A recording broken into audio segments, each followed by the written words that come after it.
to make. And gradually, in prehistory, these personalities were either considered as one person with a phenomenal length of life, or as re-embodiments or returns of this one person on a religious level as avatars or re-embodiments. So we look this over with a rather critical thought in mind. We seem to observe a great deal of solid common sense. We had someone coming at that time to a people, establishing perhaps, as in the case in Mexico, where it is said Quetzalcoatl brought with him a retinue of persons of his own kind, and established a kind of court or community.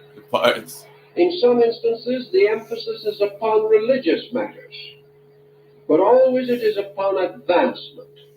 And in every instance, the same second act if you're fucking place. evil, I'll eat the you. strangers departed in due course, usually having appointed a successor or someone from among the people to carry on the program that had been started.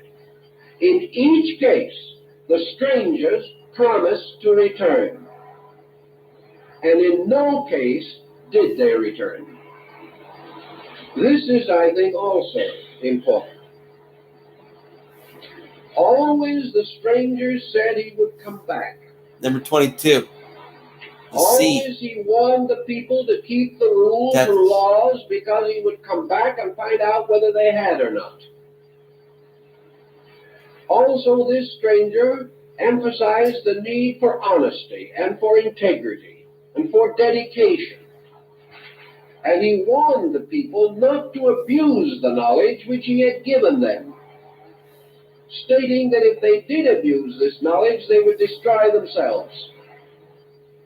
So at fond-a-do's of one kind or another, this mythological ancestor, this psychological forebear, vanished back into the sea again. He always went out for the same mysterious water by which he had come. His ship or his dragon seemed to vanish under the ocean. And he was never seen again. And his people waited for him, and they kept his rules, sometimes for centuries and thousands of years. And many, even in the world today, whether we realize it or not, are still keeping those ancient rules and still waiting for the return of the hero who came out of the sea. Now it does. Where you find this maybe in 40 or 50 scattered culture groups, it has to have a meaning. There has to be something under it. We can say psychologically that perhaps it originates within them. What did you know? This can be advanced and sustained with some logic. You're that fucking good. Yeah, I knew it. No, I knew it. The lack of certain growth factors.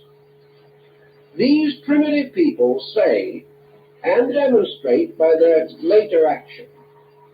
Yesterday we were savages. No fucking way, right? Then this man came. And immediately we were no longer savages. Within 50 years, within 20 years, within 100 years at most. These primitive peoples began to record their history. They changed their grass huts into great buildings. Sciences, arts, and crafts burst into bloom. Here they are. Yesterday they were not. And they tell us that the reason why this change was so rapid was because this knowledge was given to them. It was not evolved the slow and difficult way, requiring thousands of years of gradual cultivation. This was given to them as a kind of birthright, a heritage. And they took it upon themselves and in a very short time gained astonishing proficiency. Consider the modern situation. As a result of the entrance of higher culture groups into primitive areas, Many backward areas of our earth have been completely transformed in 150 years. We know this is happening. And we know that within the next 50 years, many new states and nations that 200 years ago were savages will sit as civilized human beings at the tables of our conferences. Thus rapidly does this contact bring with it the change in the state of things. This may also explain why, under the tremendous impulse of this almost divine mystery, for with ancient peoples everything that cannot be understood is sacred, under the impulse of this hero and the legends rising around him, small groups of persons became the custodians of the deeper phases of his laws. The knowledge that he could not or would not wish to have forgotten was communicated to the old ones, the priests. They apparently were among his earliest converts, the local native wise men. He formed them into schools, into a kind of group of elders, perhaps his form of a privy council or of a legislative body to surround him and protect him and advance his projects. When he was gone, these legislators he had trained became the keepers of his wisdom. They are the ones that then proceeded to initiate young people into this body as time went on, so that the secrets could not be lost. In some cases, the secrets were lost. Some cultures became totally extinct, and we have no remnant or record of them as surviving. In the stronger and more healthy groups, however, there was survival. And this survival means that in a reasonably short length of time, these peoples emerged almost simultaneously or very closely allied in time sequences. And that suddenly the curtain of history rolls up and we see history. And we see it coming into our understanding. But behind this history is nothing but secrets.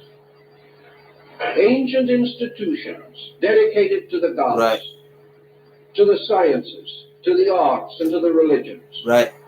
Each of these gods part of a strange order of beings.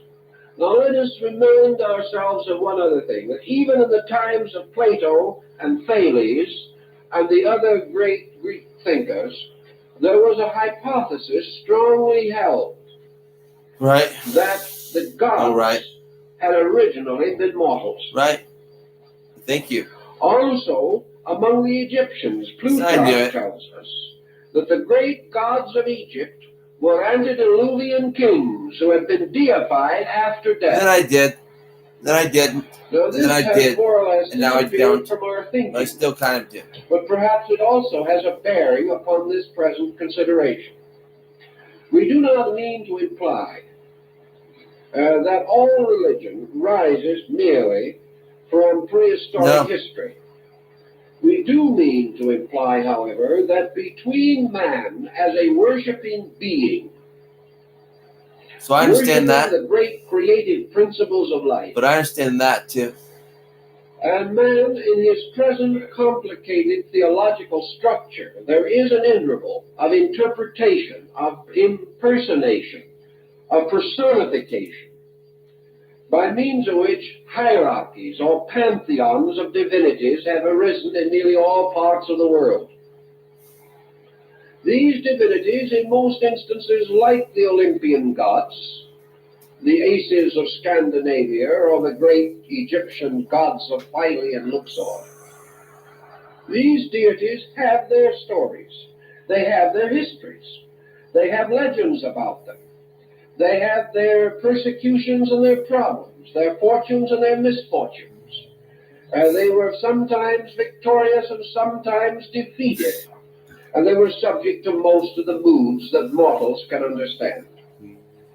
The Egyptians and Greeks believed that these secondary orders of deities might very well have been originally human beings, living at a remote time and with unique achievements, by means of which they became the patrons and were recognized as divine by lesser peoples to whom they brought culture and enlightenment. This would again fit into our hypothesis. If, for example, there was a cultured people, a highly civilized people, that took some kind of a paternal interest in the then wandering nomadic tribes that are now the nations of the world. I did. Right. If such cultivated persons existed, we have no record of them whatever, except Right.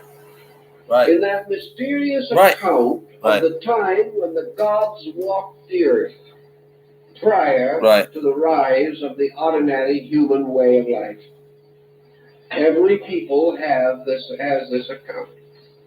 The account that once upon a time the gods were among them, taught them, worked with them, gave them their privileges, established their priesthoods, set up their monarchies, so that ancient peoples all believed themselves to have been descendants of deities, and even the Emperor of Japan believes that his dynasty goes back to the goddess Amaterasu Omikami, the goddess of the sun, a divine being from whom a human dynasty proceeded.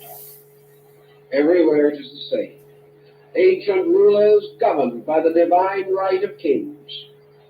And this divine right was by descent from the heavenly kings that preceded the human rulers. See, I kind of know sometimes I'm like, yeah. This thinking could take considerable interpretation.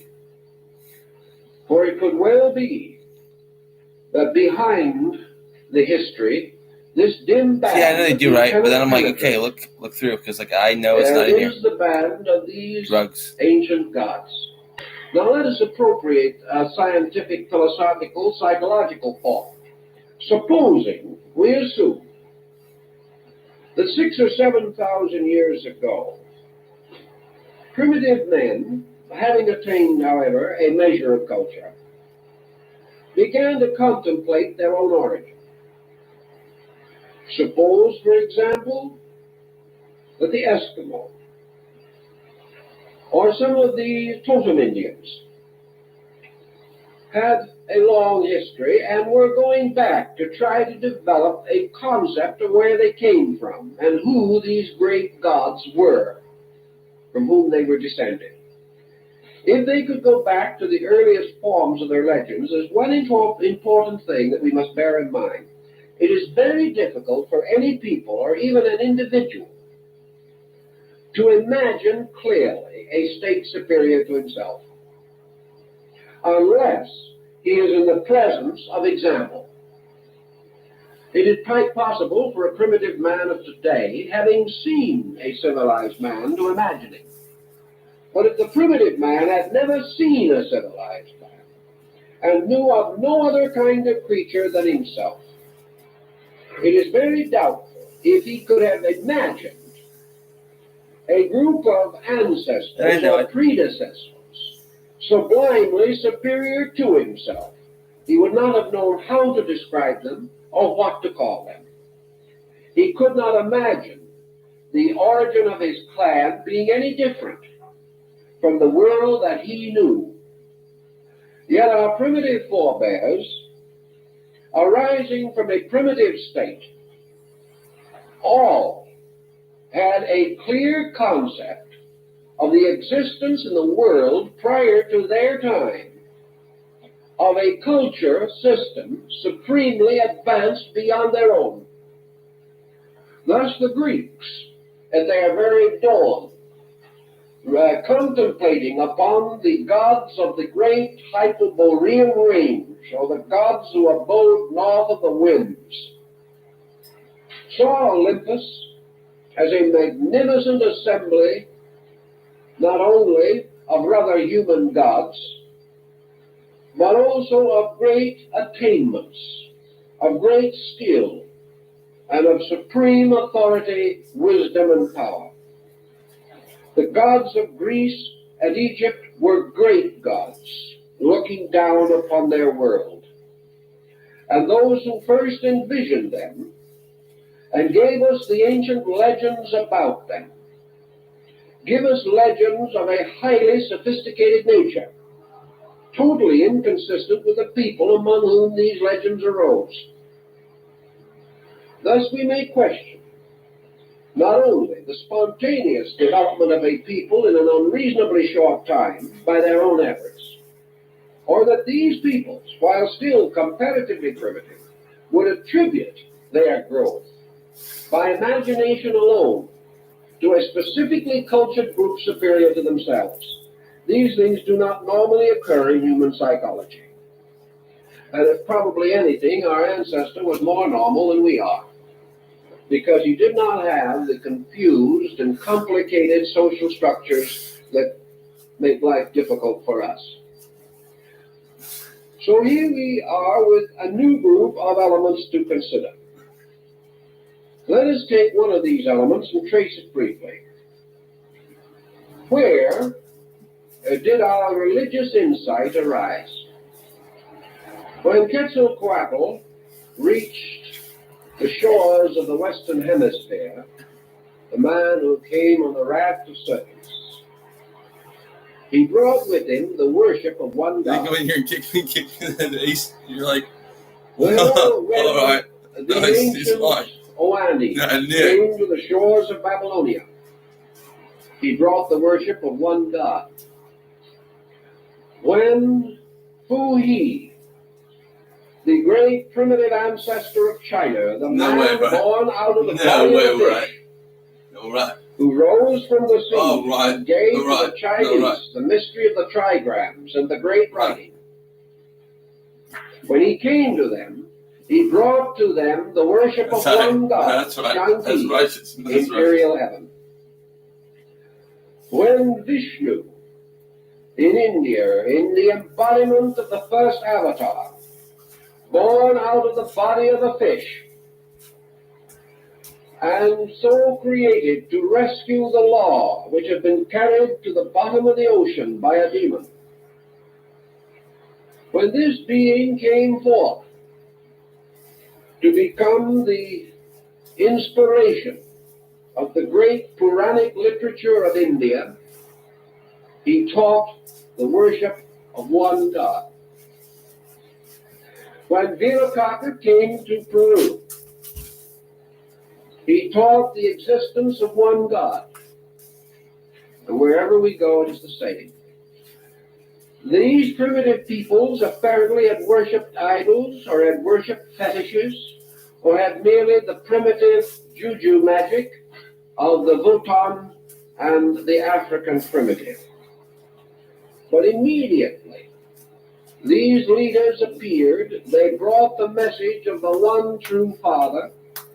They taught that this Father was invisible. They taught that this Father was not embodied, but that this Spirit dwelt everywhere, in everything, and the Incas of Peru worshipped it by kissing the wind. They also believed in the importance of light as the symbol of the invisible power. And the Peruvians had a concept of the sun almost identical with that of Akhenaten in Egypt, nearly 2,000 years earlier. This power that came, this teacher, brought basic religious ideas. These ideas spread wherever this teaching spread. But the spreading was confined to levels. And as Plutarch also tells us, the candidate for initiation into the mysteries was ultimately initiated into the mystery of the one true God, not known to the people, but having been given to the mysteries by their divine founders long before. Is it any more difficult to assume that these divine founders represented an ancient culture level than it is to believe that these divine founders are to be understood as actual deities who I forget when you cheat. Your life's a video game. That's a video game. About the earth like You're like, okay, yeah. Oh, right. No, that's right. No, I just like, I'm like that. No, I'm just like that. Right. Is one hypothesis more difficult than the other? It seems to me that it is much more natural to assume that a man learns from his father. Basically. And that this father is his progenitor, his instructor, than it is that he learns from some invisible power that visits him remotely or occasionally, according to some strange and unpredictable That'd be fun, huh? Best so sock warriors it would be a very of all time. Win that one. Now, if these teachers from far places had brought only abstract no, I can't, not yet. But he jumped higher. We could say inspiration, instinct, intuition would be applicable. But when among a widely diversified group, specific technical knowledge is communicated simultaneously over large areas, we must begin to question the pure intuitive hypothesis. It seems far more reasonable to assume that these teachings were derived from some previous and adequate source that had the means to disseminate such instruction. Right. Oh, yep.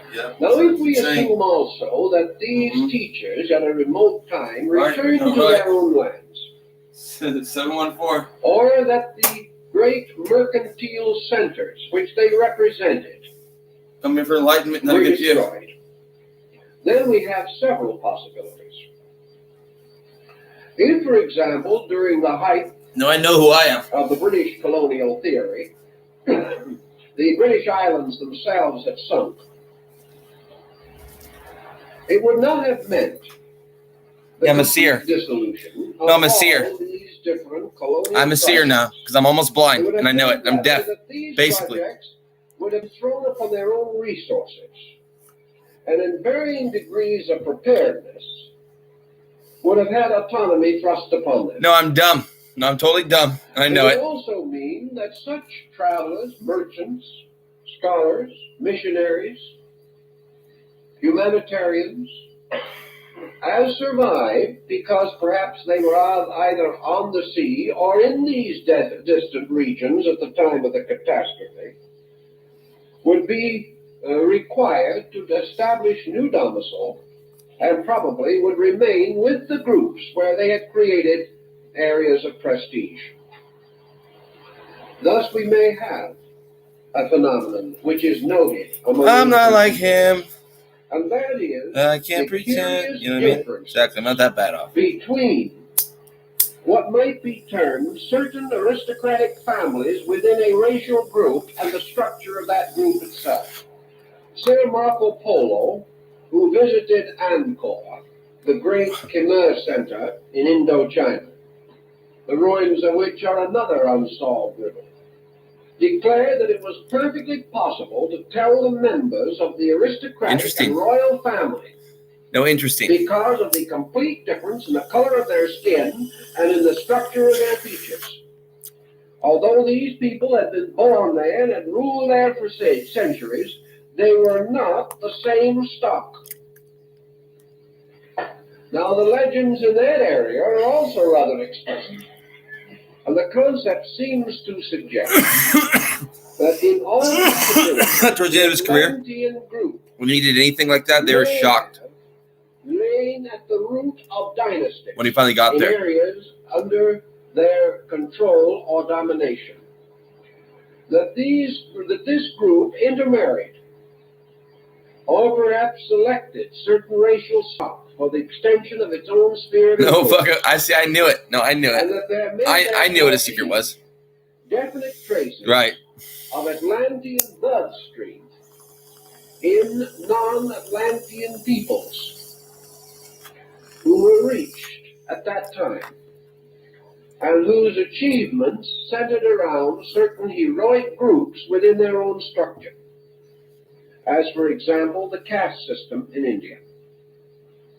We have every reason to believe that this caste system was set up deliberately to prevent the mingling of the bloodstream of the Aryas from the north, who were coming down into India, and the ancient primitive stock of the Dravidians.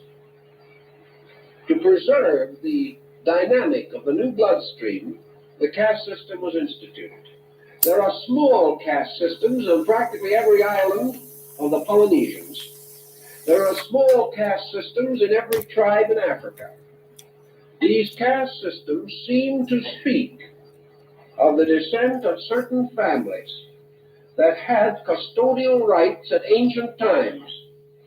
And the proof that there was a setting aside is in the structural difference in these classes, a difference which cannot be accounted for by any difference of opportunity or environment, or any known difference of racial background.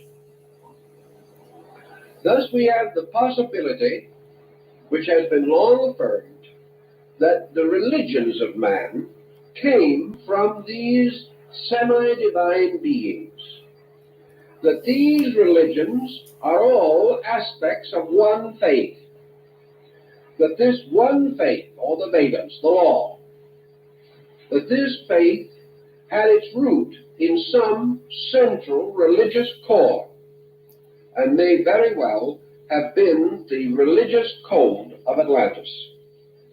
It is very close to the pronouncements given by Plato concerning the nature of this code for the government of the Atlantic Islands. Also, although Atlantis was an empire kingdom, the laws were such that they consoled Plato tremendously in the development of his concept of democracy, the liberties, privileges, and rights of the Atlantean peoples indicated a high degree of socialized attainment. This attainment could well be the impetus which caused other peoples, receiving it for the first time, to feel that it led them out of bondage and brought them a new vision, the dignity of man. This whole problem, then, would rest upon what would happen if this hub area, as Plato has described, was destroyed in 20,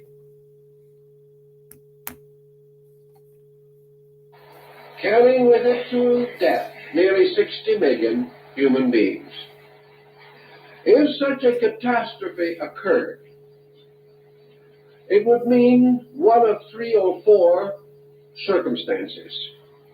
First, the breaking down, the collapse of this colonial relationship,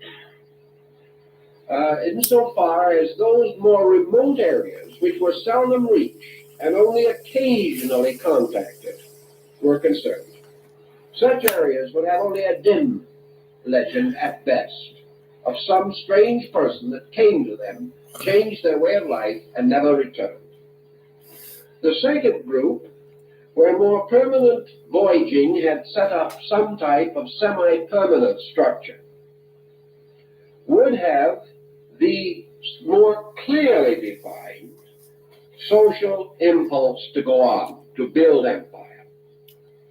A third group, in which perhaps would be involved some of these Atlantean survivors themselves, who thereby took on and took over the rapid progress of certain social and racial groups, might have resulted in the rise of the mythological kingdoms of the remote past, these brilliant and wonderful states that came out of nothing and flourished and gained so vast a reputation that men believed that they belonged to the gods.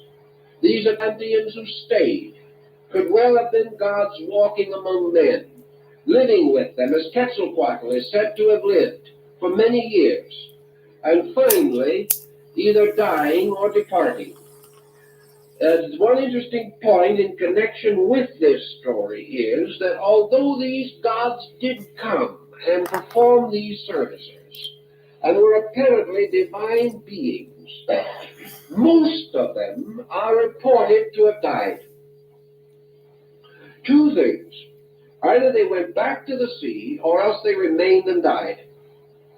There are a number of accounts that they did remain and die. As, for example, the mound for the god Odin, or Wotan, which is still to be seen, the grave near Uppsala in Scandinavia. An ancient monumental mound said to be the graves of the gods. That these gods died of various causes is also suggested. And in some instances, the legends are so confused that it seems as though later generations, trying to preserve the heroic nature of these deities, did not wish to let it appear that they had died. Yet Osiris died at the hand of his brother Typhon. The ancient gods and godlings Osiris greatly died revered at the hands of his brother way Typhon. mortal. And out of this mortality came this descent, this benediction by which a new generation of rulers came into existence.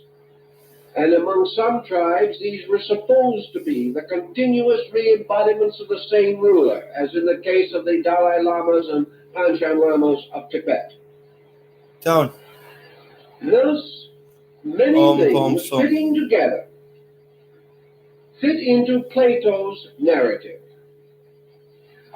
The problem of disobedience, which caused the destruction of Atlantis, might also very well play into our situation, because these peoples are regarded as the originators of war. And war certainly was among the earliest indoctrinations of mankind. That primitive warfare probably existed in the most primitive society, we do not doubt. But the great political development of warfare emerges in the dawn of modern time, in the dawn of our historical period. Yet there are scattered about the earth's ancient battlefields in which highly trained troops went into war thousands of years ago, thousands of years before the conquests of Alexander and Caesar, and perhaps long before the siege of Troy. The machines of war, the instruments, and the political and military theories of war also come down to us from a long, long ago. All of the nations had these things. That's an interesting story, huh? Better gifts and wiser givings. And by degrees we see this emergence. We see a great period of glory at the root, at the beginning, a tremendous virility, a tremendous vitality of consciousness, the magnificence of Babylon, the transcendent beauty of the great classical civilization of Egypt, the wonderful glory that was Greece, the ancient grandeur that was Rome. We see the ruins of these great achievements, and we perceive also that by degrees these ancient cultures have vanished, and that in their place, in many instances, the peoples involved continually declined. So that gradually the makers of these great cultures vanished entirely. There are no longer any ancient Egyptians. The modern Egyptian is an Arab. His dynasty of old is gone, and history closed him off almost 2,000 years ago. Yet he had a great time and fell into darkness. Why were so many of these great institutions so blackened, so darkened? And why were still earlier ones, of which only myth remains, also always falling away into darkness? It seems that the great vitality of these cultures was imparted from some level of knowledge, from some measure of understanding, more dramatic and dynamic than has ever since come to the world. That these early impacts lifted men dramatically to a great achievement. And then came the story of life as we know it. The story which is nothing more than man drifting away from the truths he has learned, compromising, selling out his principles, leaving the ancient footings of ethics and ideals, transgressing the laws of the great beings who came to him in the dawn. They warned him that this would be their own destruction, but the people would not listen. They continued to fall away, so that our history is largely a falling away from the great spiritual foundations and a drifting into material accomplishments, a drifting perhaps which Plato could cover under his concept of another Atlantis, in which man is submerged by the sea of his own thoughts and is drowned in the processes of his own mind. In any event, this, I think, is the Greco-Egyptian core of our subject, the father core from which so much else has to come, and upon which we must build our next consideration, which will be to begin the analysis and examination of the various records in various areas dealing with this subject and the effort we shall make to evaluate them. And we thank you for being with us.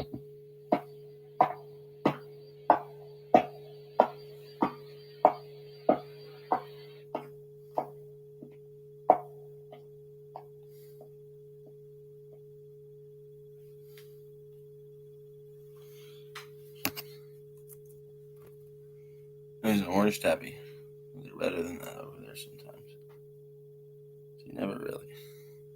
Why are they called a red tabby?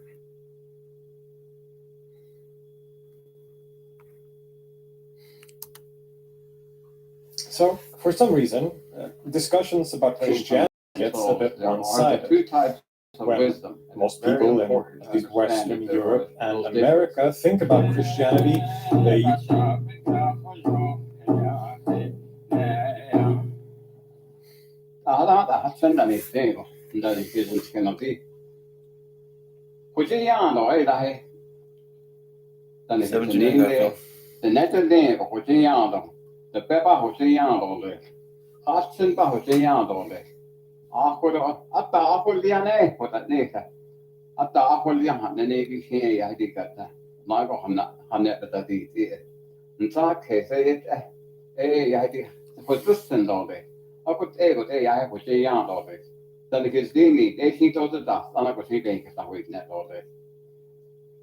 among our people, there are a great many different ways that we are taught the things that we are to know when we are making our life.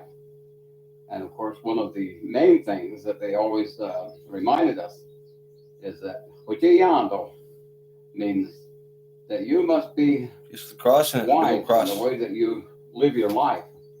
Right, the cross. A lot of times our own people understand it as pointing towards the sky and in the yard. in the way that you make your life. The backyard. Hujiyando. So Hujiyando has a lot more Go around to the teachings front. involved. When you take care of the sheep, you are doing the thinking, and you are using wisdom to care for the sheep. And when you take care of your family, is you are doing the thinking for your family using wisdom.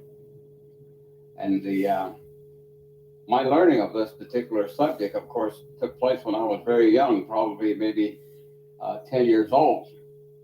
And I was at a ceremony, for taking part in the ceremony. And of course, back in those days when we had the ceremony, we have the women on the one side, and then all of the men are sitting on the opposite side. And that's the way that the ceremonies are set up.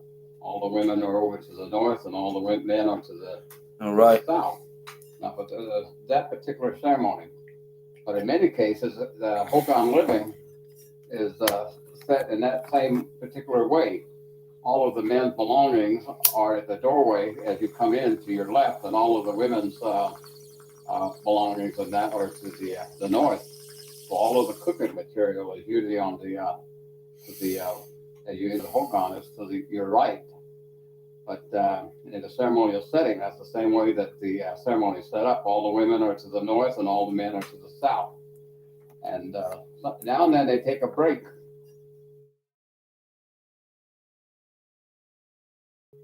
And they were talking about this business of Fujiyan, or the journey in the beauty way path. It takes a lot of care and a lot of wisdom to maintain your journey on the beauty way path. And so as I was listening to the discussion, I had a question. I said, what if you make your journey off of the beauty way path to the left or to the right? And he got very upset with me. And so was the women were concerned that I would even ask that question, and the men said, let's take a moment here and answer this young man's question. And so it was that I was informed about the business of having wisdom. And of course, having wisdom is very important, which is what they call it.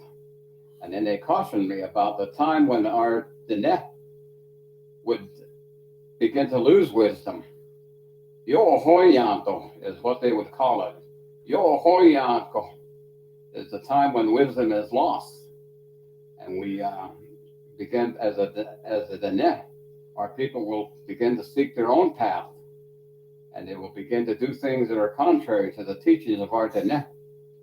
And also I was informed about the business of wisdom. Ataholia is the word. A lot of times people think it means take care of yourself, but it means use wisdom to make your life. Atahoneya.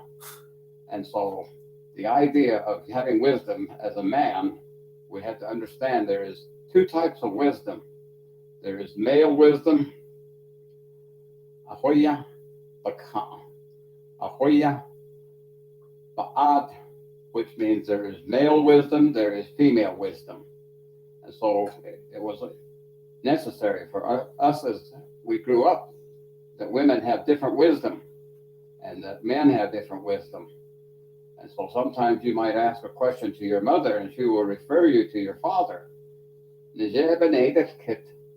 Go ask your father. And if you ask your father something that he can't explain, he'll say, and it was understood that there are wisdom that can be obtained from father and there is wisdom that can be obtained from mother.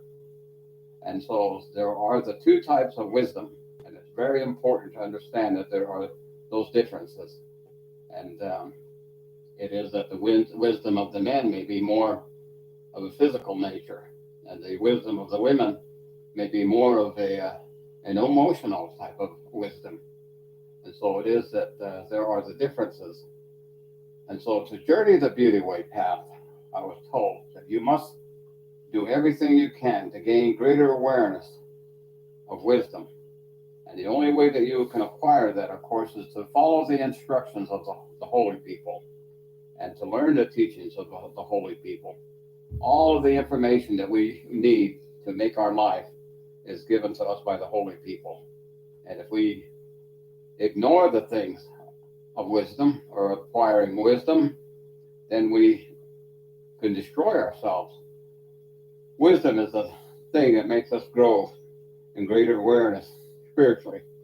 And as we are taught and told, that any sickness that we bring upon ourselves, whether it be in the mind or in the heart or in the physical self or in the spiritual self, is when we ignore wisdom. And then we get ourselves into situations where we harm ourselves mentally, we harm ourselves emotionally, we harm ourselves physically, and we harm ourselves spiritually when we ignore the idea that spiritual wisdom is so very important that keeps us in balance with the ways that things are in this world around us. Is that wisdom is so very important to us as an individual being, that any sickness we cause upon ourselves is because we ignore the spiritual wisdom in that we must have. And so it is very necessary to understand that there is wisdom that can be gained in our thinking, in our mind, and wisdom that can be gained in the heart and in the feelings, and the wisdom that we can gain in our physical being as far as our habits, our appetites, our passions, and those things. But also the most important part is the gaining of wisdom in the spirit. Spiritual wisdom is so very important. And there's this thing that we can probably call conscience. Conscience is something that we are given, as all the five-fingered being of the world, is that we are born with that conscience. But with that conscience, it eventually is supposed to evolve into understanding there is right and there is wrong. And some of us are able to grow that conscience, to build on it, to make us more aware of the things that are right and the things that are wrong. And it's something you build, and it becomes a part of your character as a being that understands things as far as applying the conscience. And the conscience is eventually something that can grow into becoming wisdom. And so it is in our growth as we journey through this life and trying to gain joy, happiness, confidence, and peace, that we don't forget that we have to have courage. We have to have the courage, and that's so very necessary in doing the right things and to using wisdom and good judgment. And then, of course, we have to have reasoning to be able to reason things out in their proper order.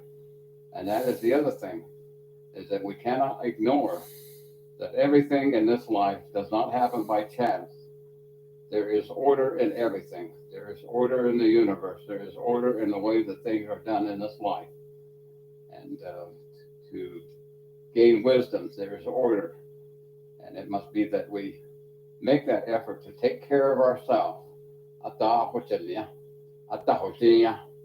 Is that we must use wisdom in all the things that we do, and we acquire that wisdom by making our conscience grow and develop in a spiritual way. And it is that there are other ways in that, other paths on that I was told about that would be destructive to me if I did not choose to remain on the beauty way path. That if I ventured off to either side in any direction, that would lead me away from gaining the wisdom, the spiritual wisdom that is so necessary to make our journey back to the holy people. And so those are the things that we're told.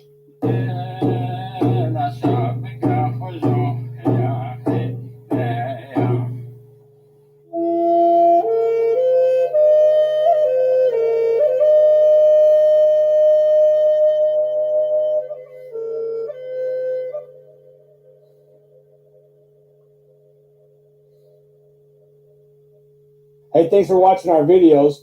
If you like what you see, don't forget to subscribe and hit that notification bell so you never miss one of our uploads. Also, head over to our website, NavajoTraditionalTeachings.com. Sign up for our email list. Okay.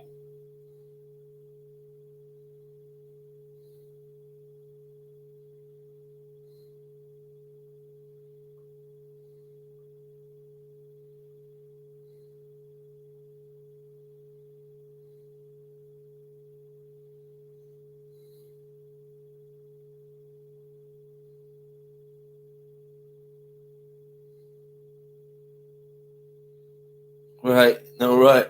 Right. I felt that. I was kind of knew it too. Look at it. Yeah, I know he can. Look at him.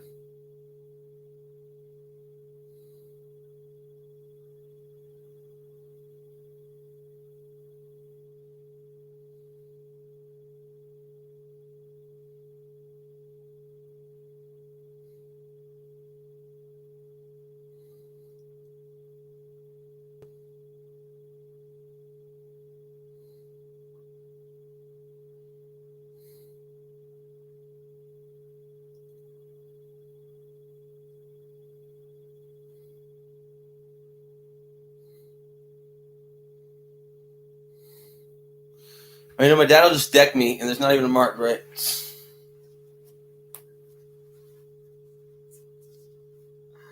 Just so they know. Never tell my dad it's a good idea again. Spirits when it comes in here. Sadly, windshield chips can turn into windshield cracks. But at least you can go to SafeLight.com and schedule a fix in minutes. Sweet. SafeLight can come to you for free. Don't wait. Go to SafeLight.com and schedule now. For as long as there have been academics, there have been anti-academics. For as long as there has been an intellectual core centered on If somebody looks at big biceps, higher learning, but I'd knock you there out. have been peripheries. From ancient philosophers to Renaissance scholars to modern-day dissidents, formalized education has always had its skeptics, critics, and detractors. Today, as debates about the purposes and benefits of higher learning and educational institutions rage on, But if I had biceps like you, I'd knock you out explore how a faster, and I know figure it. like I know it. Cornelius Agrippa shaped this history of dissent. I can get Agrippa, there. I think the so. restless scholar, soldier, physician, and occult philosopher par excellence, spent much of his career critiquing the institutions of his time. His scathing attack on scholasticism in the places of power cemented his legacy as a voice of intellectual rebellion. But before turning to his own particular criticisms, we need to locate his ideas within the broader framework of anti-academic sentiment as it has played out over the last 2,000 years. Right. The history of anti-academic sentiment is as old as formal academic institutions themselves, often reflecting tensions between innovation and tradition, practical knowledge and theoretical abstraction, clarity and obscurantism, or institutional authority and individual freedom. This dynamic can be traced from the ancient world through the Middle Ages, Minor advanced on to the interrogation, early I modern know it. period, Yes. and beyond. But I will restrict my scope to pre-modern Europe for the sake of brevity. Plato's Academy, founded around 387 BC, is often considered the first formal institution dedicated to higher learning. Its mission was to seek truth through reason and dialectic, particularly concerning metaphysics, ethics, and epistemology. Plato founded the Academy in response to what he saw as the shortcomings of contemporary Athenian education, particularly as represented by the Sophists. It arose as a direct response to the intellectual that happens sometimes, right? We know it, right? We could get away with it somehow. Who dominated Athens in the late 5th century BC.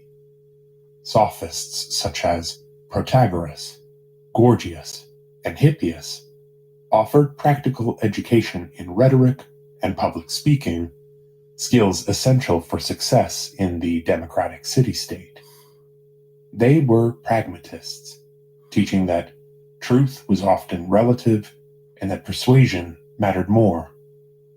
Plato, disillusioned by the Sophists' perceived moral relativism and intellectual opportunism, founded the Academy to pursue universal truths through dialectic reasoning.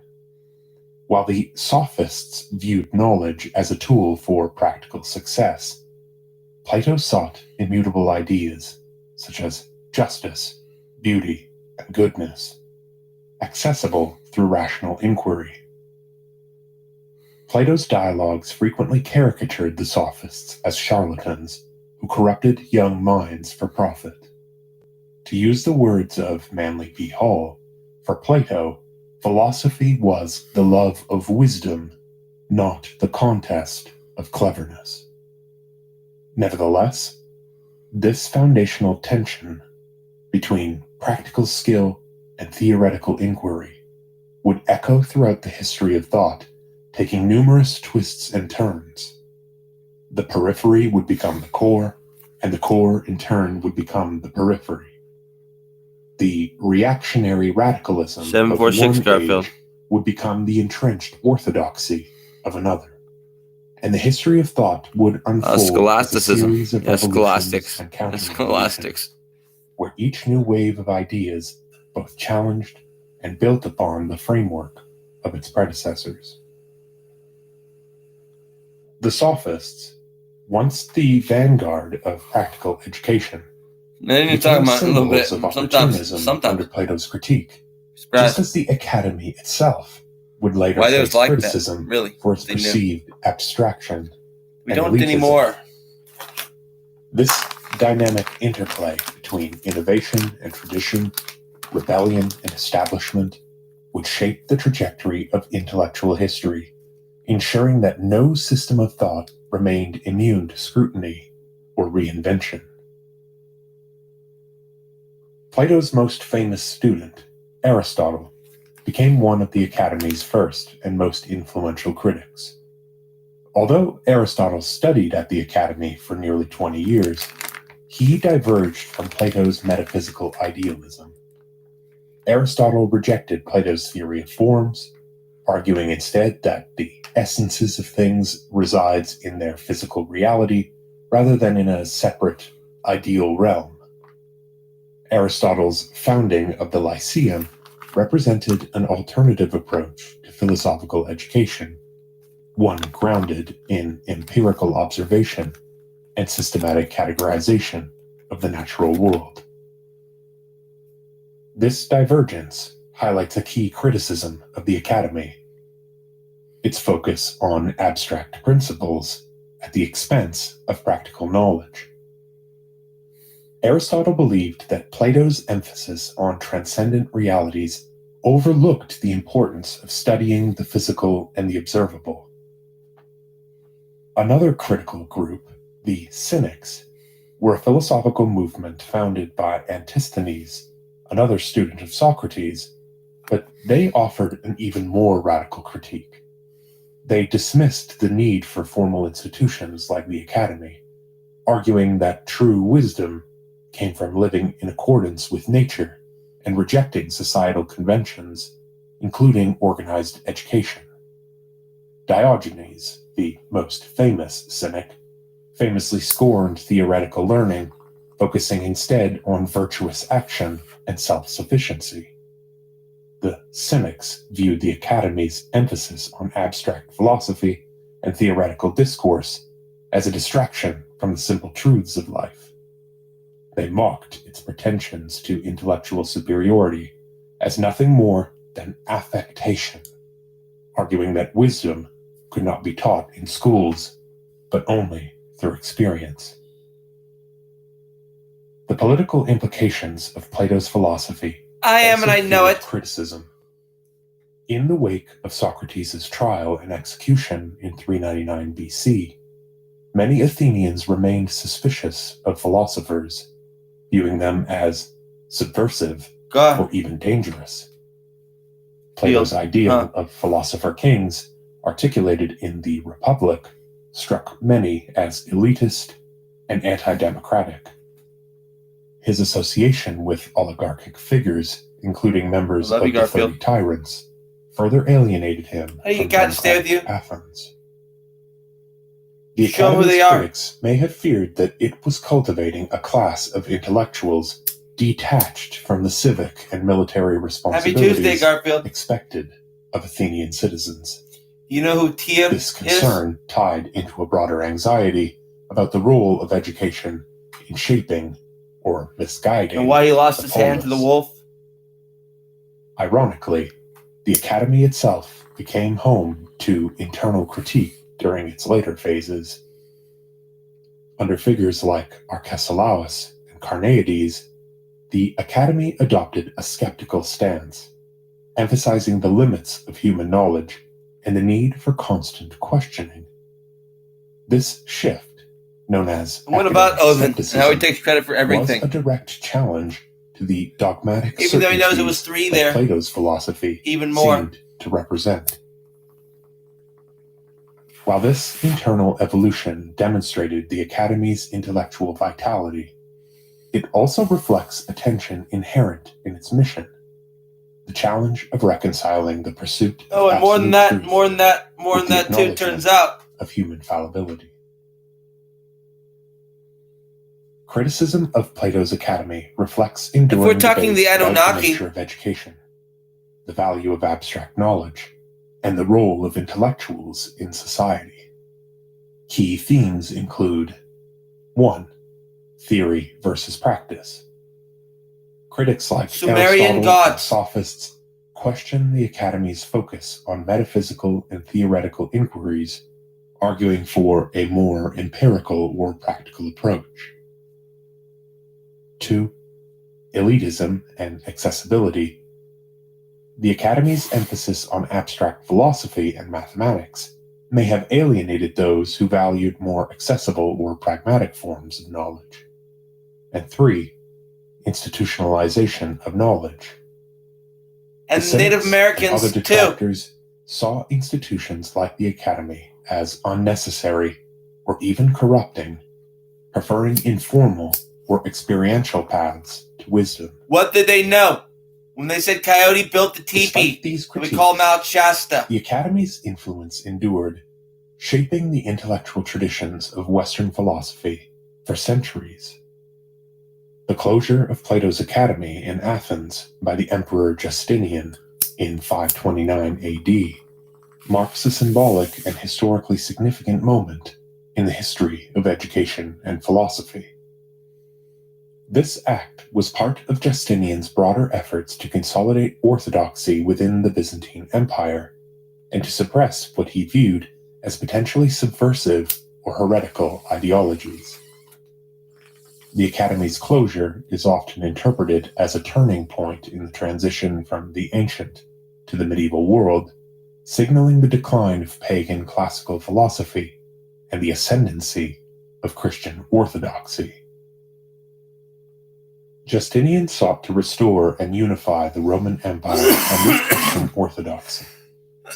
His reign, characterized by ambitious reforms, both administrative and religious, aimed at strengthening imperial authority.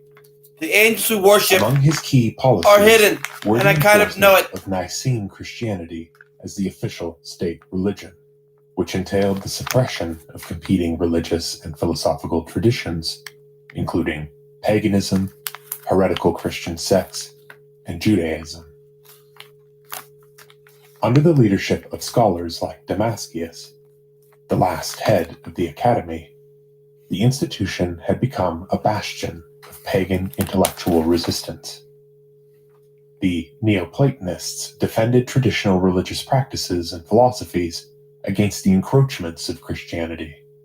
They also and I'm not talking angels of Christian theology, I'm talking monsters particularly too. Its rejection of classical polytheism and gods. Have you seen them? On revealed rather than philosophical truths. You'd know the difference. The closure of the Academy must be understood within this broader context of religious consolidation. By the early 6th century, pagan philosophy had already been in decline for centuries, with Christianity steadily displacing traditional Greco-Roman religious and intellectual frameworks. However, the Academy and other philosophical schools remained centers of pagan intellectual life, keeping alive traditions rooted in Neoplatonism and earlier Greek thought. The closure of the Academy dispersed its scholars, marking the end of an era. According to some accounts, Damascius and a group of Neoplatonic philosophers fled to the Persian court of King Khosrau I, seeking refuge in a region where they could continue their work. This episode, though often romanticized, illustrates the broader displacement of classical learning in the face of Christian hegemony. With Plato's Academy extinguished, Europe's intellectual flame wiped out that world into the hands of monastic communities. But the rise of Christian institutions brought its own tensions, setting the stage for scholasticism, which our man of the hour, Agrippa, would ultimately No, there's denounce a word for you in Dungeons and vociferously. Dragons. The I can't early remember Middle it right now. Ages saw the transformation of educational institutions in Western Europe, shaped by the decline of classical antiquity, the rise of Christianity, and the need to preserve and transmit knowledge.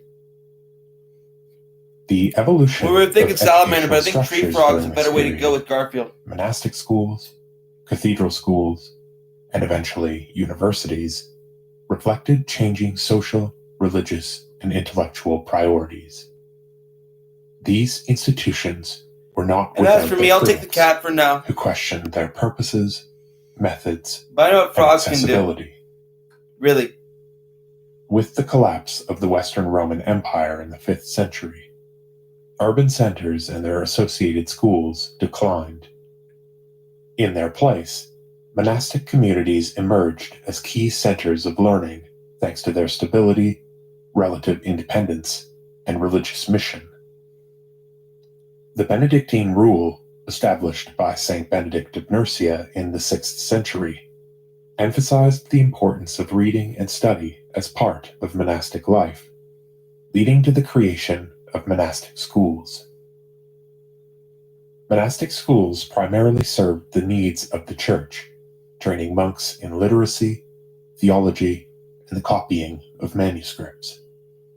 Their curriculum focused on the trivium, grammar, logic, and rhetoric, and to a lesser extent the quadrivium, arithmetic, geometry, music, and astronomy, the traditional liberal arts inherited from antiquity.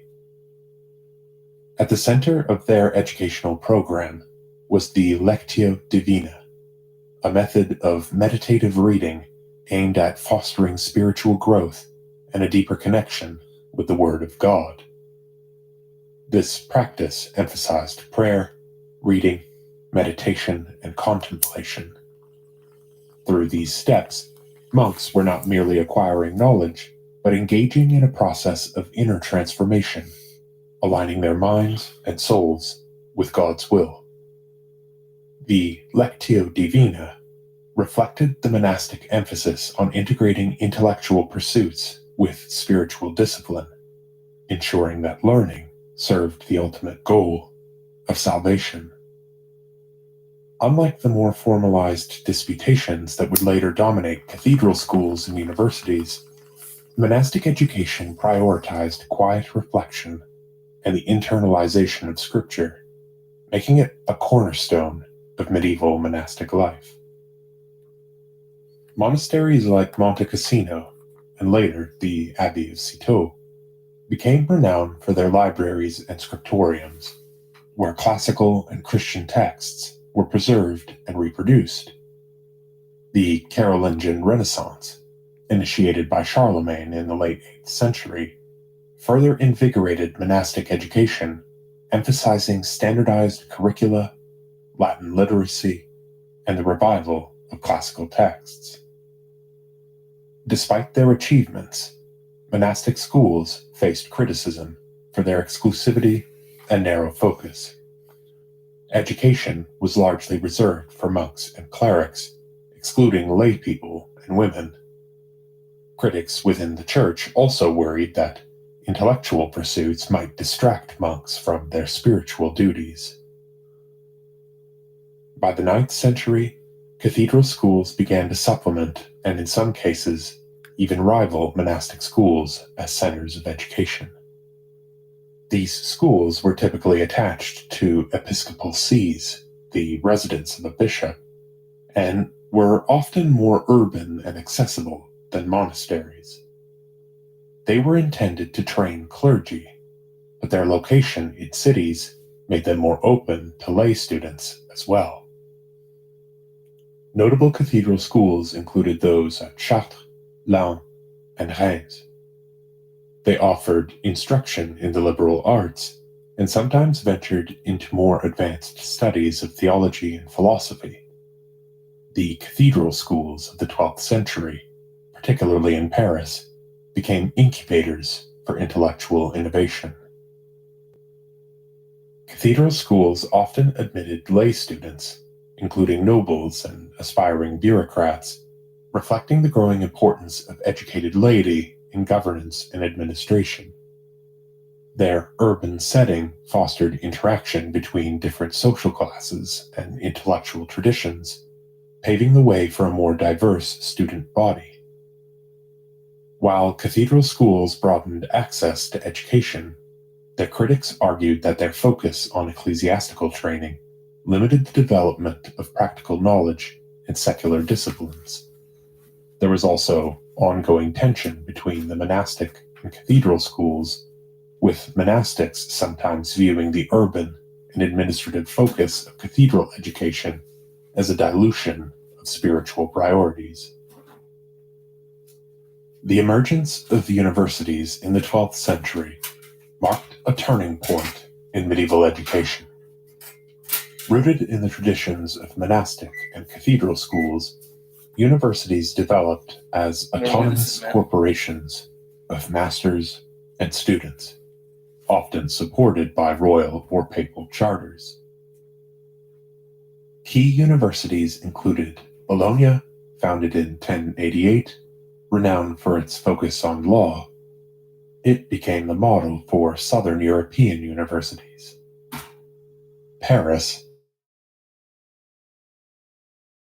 founded around a center for theology and philosophy, and was influential in shaping the curriculum and organization of northern universities. Oxford, founded around 1167, emerged from the cathedral school tradition and became a prominent center of learning in England. Universities were self-governing communities, with students and masters forming guilds to negotiate rights and responsibilities. The trivium and quadrivium remained foundational, but universities also developed specialized faculties in law, medicine, and theology. Scholasticism as a method of reasoning that sought to reconcile faith and reason here began to dominate university teaching. Figures like Albertus Magnus and Thomas Aquinas exemplified this approach. This shift from monastic to urban education, and eventually to universities, reflected broader societal transformations, including urbanization, economic growth, and the increasing role of lay people in intellectual life. On one hand, monastic critics viewed universities as overly worldly and detached from spiritual goals. They argued that the disputations and dialectical methods of scholasticism fostered intellectual pride and a focus on abstract theorizing at the expense of personal holiness. On the other hand, there developed a different brand of criticism, that of the humanists. By the 14th and 15th centuries, some learned men began to challenge university education for its perceived narrowness and reliance on endless rehashing of authorities. Figures like Francesco Petrarch accused scholastics of fixating on trivial questions while neglecting the ethical and rhetorical insights of classical antiquity. In the decades following the desolation caused by the Black Death in the mid-14th century, the humanist criticism of scholasticism emerged as part of a broader intellectual movement that sought to revive the cultural and educational ideas of classical antiquity at the expense of more medieval modes of thought. Early humanists, inspired by the eloquence and moral philosophy of ancient texts, criticized scholasticism for its perceived obscurity, rigidity, and detachment from practical and ethical concerns. Whether fair or not, this critique became a defining feature of Renaissance intellectualism, marking a shift from medieval modes of knowledge production through its endless quaestiones and disputationes to the foundations of modern humanistic education.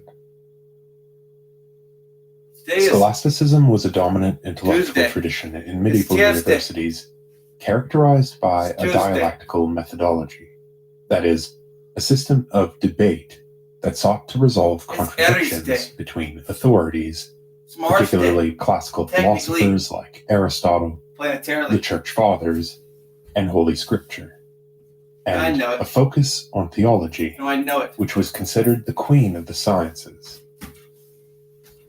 Much of scholastic work involved reconciling religious doctrine with philosophical reasoning by debating over contradictions to demonstrate that they were really only apparent rather than real. Whose mighty power can make notable figures such as William of Auvergne, Pietro da Bano, from their foundations, Bonaventure, Thomas Aquinas, Giles of Rome, John Duns Scotus, and William of Ockham exemplified scholasticism's intellectual rigor. But by the 14th century, the method began to face criticism for its limitations and excesses. Can't go out. Humanists sought to revive the Studia Humanitatis. I was born on Tuesday. I was. Grammar, rhetoric, history, poetry, and moral philosophy, emphasizing eloquence, virtue, and the study of classical texts in their original languages, Latin and Greek, as well as the composition of new texts in vernacular tongues more accessible to the common man. Figures like Petrarch, Lorenzo Valla, Marsilio Ficino, and Desiderius Erasmus became vocal critics of scholasticism. They accused scholastics of engaging in trivial, abstruse debates with little relevance to real-life problems. The schoolman's preoccupation with technicalities, the humanists argued, distanced scholasticism from the practical and moral concerns that should guide human conduct. The humanists prioritized eloquentia, effective communication, as essential for leadership and civic engagement. They criticized scholastics for their technical jargon and dry, unpolished Latin, which they found inelegant and inaccessible. Lorenzo Valla, in works such as The Elegances of the Latin Language, emphasized the importance of classical style, contrasting it with the barbaric Latin of the universities. Walking out, they're like, no, I don't want to destroy the world. The humanists also rejected the scholastic tendency to uncritically defer to authorities like Aristotle or medieval theologians. But not like they do. They sought to return ad fontes, back to the sources, hunger-wise, by studying original classical texts rather than relying on translations, commentaries, or compilations. While scholasticism focused on metaphysical and theological questions, the humanists emphasized moral philosophy as essential for personal and public life. They drew on classical authors like Cicero, Seneca, and Plutarch to cultivate virtues such as prudence, justice, and fortitude. You're like that, and like that, and like that too. Humanism criticized scholastics for treating texts as timeless authorities without understanding their historical and cultural contexts. By contrast, humanists embraced philology and textual criticism to reconstruct ancient works as their authors intended. They're struggling like that, maybe even like that We now turn to our man of the hour, Heinrich Cornelius Agrippa, whose dates are 1486 to 1535, a German polymath, physician, and occult philosopher. Agrippa was a key figure in the Renaissance critique of scholasticism. His disdain for scholasticism was most forcefully articulated in his polemical work, De Incertitudine et Vanitate Scientiarum et Artium, on the uncertainty and vanity of the sciences and arts. Agrippa's critique aligns with Renaissance humanist skepticism of scholasticism, but goes further, incorporating elements of mysticism and a rejection of institutionalized knowledge itself. He studied at several universities, but his dissatisfaction with their curriculums fueled his disdain for scholasticism. His restless career, oscillating between patronage exile and conflict with religious authorities further alienated him from institutional authority. For Agrippa, true wisdom lay not in disputing theological minutiae, but in embracing mystical knowledge that transcended human reason and connected the seeker with the divine. Agrippa derided the scholastic emphasis on abstract theorizing as detached from the needs of real life. He criticized theologians for their inability to address spiritual crises, physicians for their ineffectiveness in healing, and lawyers for perpetuating injustice. Ultimately, Agrippa argued that human knowledge is inherently flawed and finite, incapable of comprehending divine or ultimate truths. He proposed that faith, revelation, and divine grace were the only reliable sources of knowledge. In this sense, his critique of scholasticism was also a critique of humanism, which he saw as overly reliant on classical learning. Agrippa's critique resonated with practitioners of esoteric traditions who found in his work a defense of marginalized fields such as the astral magic of the Picatrix or the Kabbalah of Pico della Mirandola and Johannes Reuchlin. His De Occulta Philosophia on Occult Philosophy, 1510/1533, sought to rehabilitate these disciplines as legitimate pursuits of divine wisdom.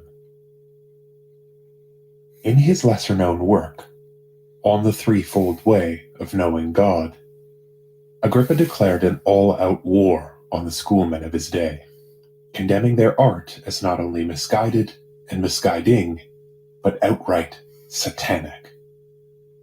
I leave you then with an excerpt of his writings, drawn from our recent book, Invisibilia Dei, a collection of hermetic, mystical, and anti-magical works by Heinrich Cornelius Agrippa, to give you a sense of what anti-academic sentiment looked like in the early 16th century.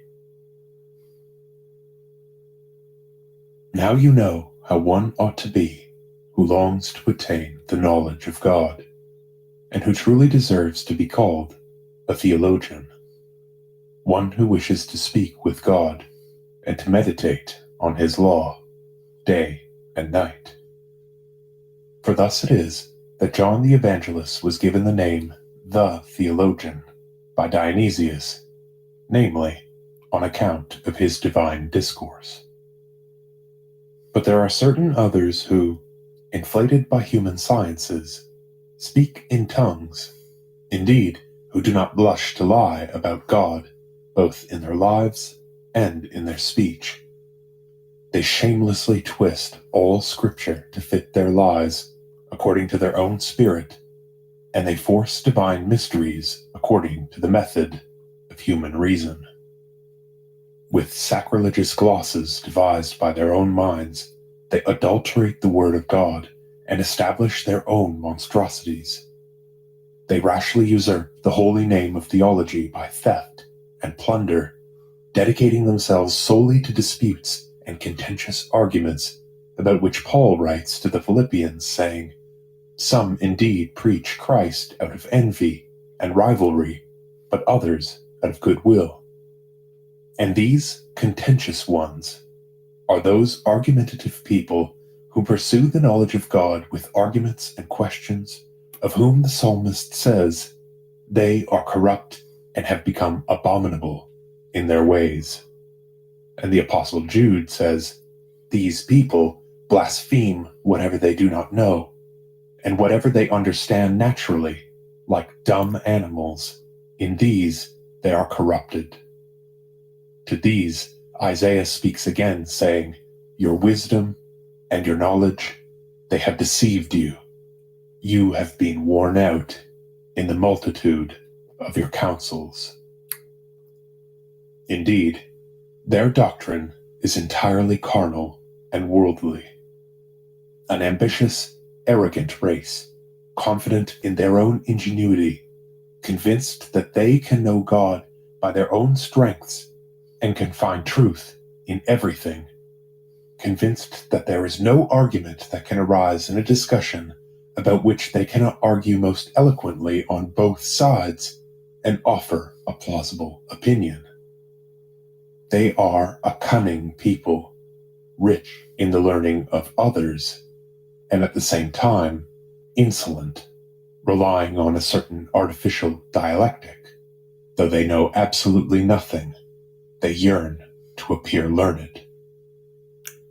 Therefore, they debate publicly in schools, emboldened by the snares of sophistry, declaring and believing themselves to be wise. But miserably deceived by these delirious fantasies and the tricks of their shifting ingenuity, what they consider to be their support is actually their hindrance. They become vain in their thoughts and are given over by God to a reprobate mind. Where they think they see most clearly and believe they can find the truth, there their foolish heart is most darkened. Where they prevail among men, they are powerless before God, and claiming to be wise, they became fools. For he who speaks sophistically is detestable, says Ecclesiastes. To him grace has not been given by the Lord, for he has been deprived of all wisdom. Indeed, the greatest proof of folly is to consider oneself wise, about which the Apostle says, "The wisdom of the flesh is foolishness with God." Thus says the Lord, "I will destroy the wisdom of the wise, and the prudence of the prudent I will reject." Indeed, true wisdom does not consist in clamorous disputes, but is hidden in silence and worship through the faith in our Lord Jesus Christ, whose fruit is eternal life. Paul calls this the knowledge that accords with godliness, through which he himself received apostleship according to the faith of God's elect. There is, however, another kind of knowledge, that of contention, about which he informs his disciple Titus, admonishing him thus: "Avoid foolish questions, genealogies, controversies, and polemics about the law, for they are useless and vain." Writing on this, Jerome says the following: "The logicians and Aristotle, who is their leader, are accustomed to set the snares of argumentation and to confine the free spirit of theology within thickets of syllogism. These, therefore, who spend their whole days and nights on this, whether asking questions or answering them, whether putting forward propositions or listening to them, assuming, confirming, and drawing conclusions, are called contentious, who think that one should argue not with reason, but with the stomach. If, therefore, those whose art is contention do this, what should a Christian do but flee from contentions altogether?" So says Jerome. Therefore, we too, if we truly wish to know God, must set aside all confused reasoning, all sophistical argumentation, and all dialectical inquiry. For reasoning and inquiry often carry about them a certain air of desperation and distrust. Faith, however, ought to be stable and serene. Thus Ambrose says in his book on the Trinity, "Remove arguments where faith is sought. In their own schools, let dialectic now be silent. It is believed by fishermen, not dialecticians." He says the same in On the Faith to Gratian, and Pope Urban, writing to Charles, says, "It did not please God to save his people through dialectic, for the kingdom of God is in the simplicity of faith, not in the contention of words. For there is no greater pestilence for the soul than reasoning then altercation, then disputation about divine matters, which destroys knowledge, perverts understanding, and casts down faith. Paul, therefore, commands that it be avoided as much as possible, and James calls it earthly, animal, and diabolical wisdom. From this spring errors, doubts, lies, heresies. From this, the first sin arose in mankind. The inventor of this most pestilential art, however, is the devil. That cunning and pernicious sophist was the first to propose trifling questiones, I'm a cave person. to invent disputations, and to establish a kind of school, so to speak. My cave. Not content with destroying himself, he devised a craft by which he could also destroy others, and augment and propagate his own evil. Therefore, not allowing man to remain in simple faith, he wished to propose a quaestio concerning God's commandments, considering this the most effective tool for overthrowing men. Thus, in the manner of a sophist, he first approached Eve and provoked her to a contest of inquiry and reasoning by asking, "Why did God command you not to eat from any tree of paradise?" If Eve had not disputed with him, she would have not been deceived. But because she stooped down into an argument with the devil, she was deceived by a single false and sophistical reasoning. And not only did she fall from faith, but she also lost reason at the same time. Hence she began to falsely interpret the words of God, and consequently she committed a lie as soon as she dared to doubt and distrust what God had said. For thus she replied, "Of the fruits of the trees that are in paradise we do eat, but of the fruit of the tree So I knew, but I didn't believe it. Or in paradise, hell. Yeah, hell. God has Welcome to hell. commanded us Kinda knew it. not to eat and not to touch, lest perhaps we die." Behold how falsely God's precept was interpreted when she said, "to us," in the plural, whereas God had commanded it only to Adam, in the singular, before Eve was created. Look, there's a cat. Moreover, It's Garfield. Yeah, it's a big Garfield. Not to touch, thus lying in both respects. He's got an ape She face, then and I kind of also know it. expressed doubt when she added, No, he does. Blessed He looks like a little ape, almost, in his You see? face. Or a monkey. He looks like a monkey. Yeah, Garfield's a monkey cat. I kind of know it. Waiting for me to get thumbs. "They give it the preeminence over all the other senses, for the eyes are to them the intermediaries between the sidereal gods and human. Struck by the light from on high, the power of sight devotes itself to following the motions of these radiant bodies which move above us. It ascertains that the course of the sun, which occasions the 824, changes of the seasons, the phases of moon, the rising and setting of the fixed stars, even the march of the planets, which appear to be wandering stars, are all regulated by immutable laws, and are produced in accordance with invariable periods of time. In heaven,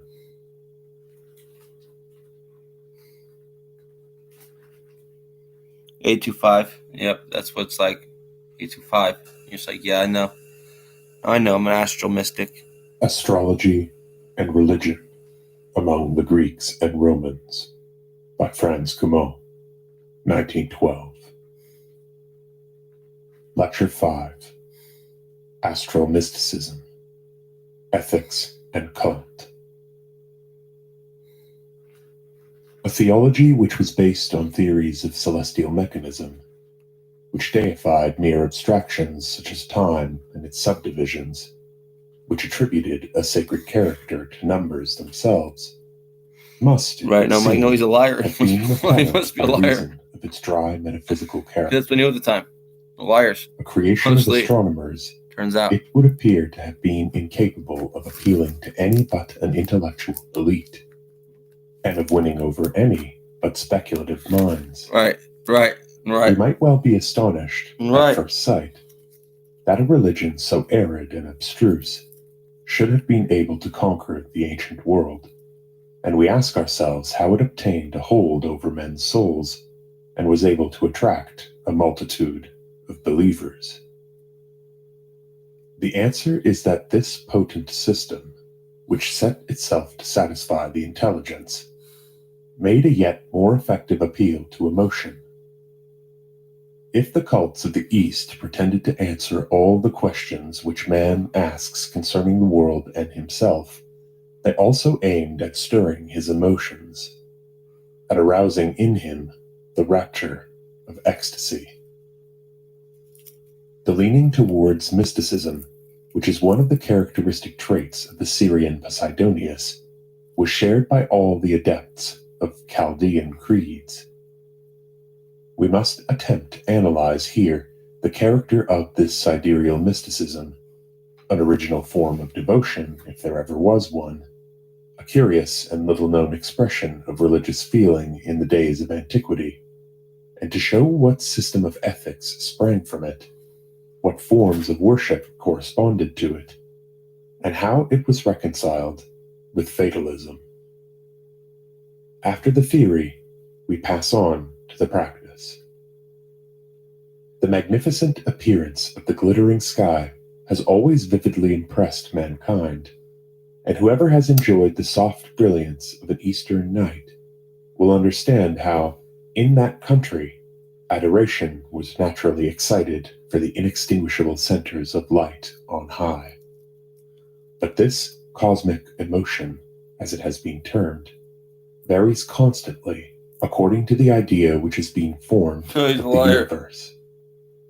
Liar. There is assuredly an enormous distance between the views of primitive man, who, when he raised his eyes to the firmament, sometimes dreaded lest this solid vault should fall and crush him, and the veneration of a Kant, who, when considering the stellar systems piled up to infinity above him, felt himself seized with the same respectful wonder that he bestowed on the moral law which he apprehended within him by reason. The feeling has been developed with the progress of knowledge, and in proportion to the precision to which ideas of immensity and eternity attained. In the Greeks, the cosmos did not arouse, as in ourselves, the troublesome thought of an extension prolonged to infinity beyond the most distant nebulae which the telescope can reach. The world, then, had limits. Above the sphere of the fixed stars, which surrounded it on all sides, we gotta read all this, the whole quote-unquote republic over here. Yeah, the United States. Yeah, right. Heaven, in their United my ass, was like the earth in their geography, a much more limited expression. See, live on the West Coast. Nowadays. The vastness of the so much more intelligent than they are was not on the so East Coast, overwhelming to them as it is to our scientific knowledge. But they don't recognize it like the that. distances at which they fixed these they're better at math. Did not guess what we're better at. As to us, a distance so great that its extent everything else transcends the limits of our imagination, and even figures cannot enable us to realize it. When they gazed into the depths of space, they were not seized to the same degree as we, with giddiness at the abysses, nor crushed by a feeling of their own littleness. They would not they're fucking racist. Like Pascal, when meditating on the disproportion between man and nature, incommensurable and speechless. The eternal silence of these boundless spaces frightens me. The feeling which struck the ancients was mainly one of admiration. Seneca develops this thought, that the stars, even if we do not bear in mind the benefits which they diffuse over our earthly abode, provoke our wonder by their beauty, and demand our veneration by their majesty. From the passages which are devoted to celebrating their splendor, I will quote only one, the final touch of which will make clear the entire difference which separates the ancient from the modern conception. Manilius ends his fucking way, right? by a grandiose description Yeah. of the brilliance of those moonless nights when even stars of the 6th magnitude kindle their crowded and gleaming fires, seeds of light amid the darkness. The glittering temples of the sky then shine with torches more numerous than the sands of the seashore, than the flowers of the meadow, than the waves of the ocean, than the leaves of the forest. If nature, adds the poet, had given to this multitude powers in proportion to its numbers, all you motherfuckers out there, the ether itself would not have been able to support its own flames, and the conflagration of Olympus would have consumed the entire world.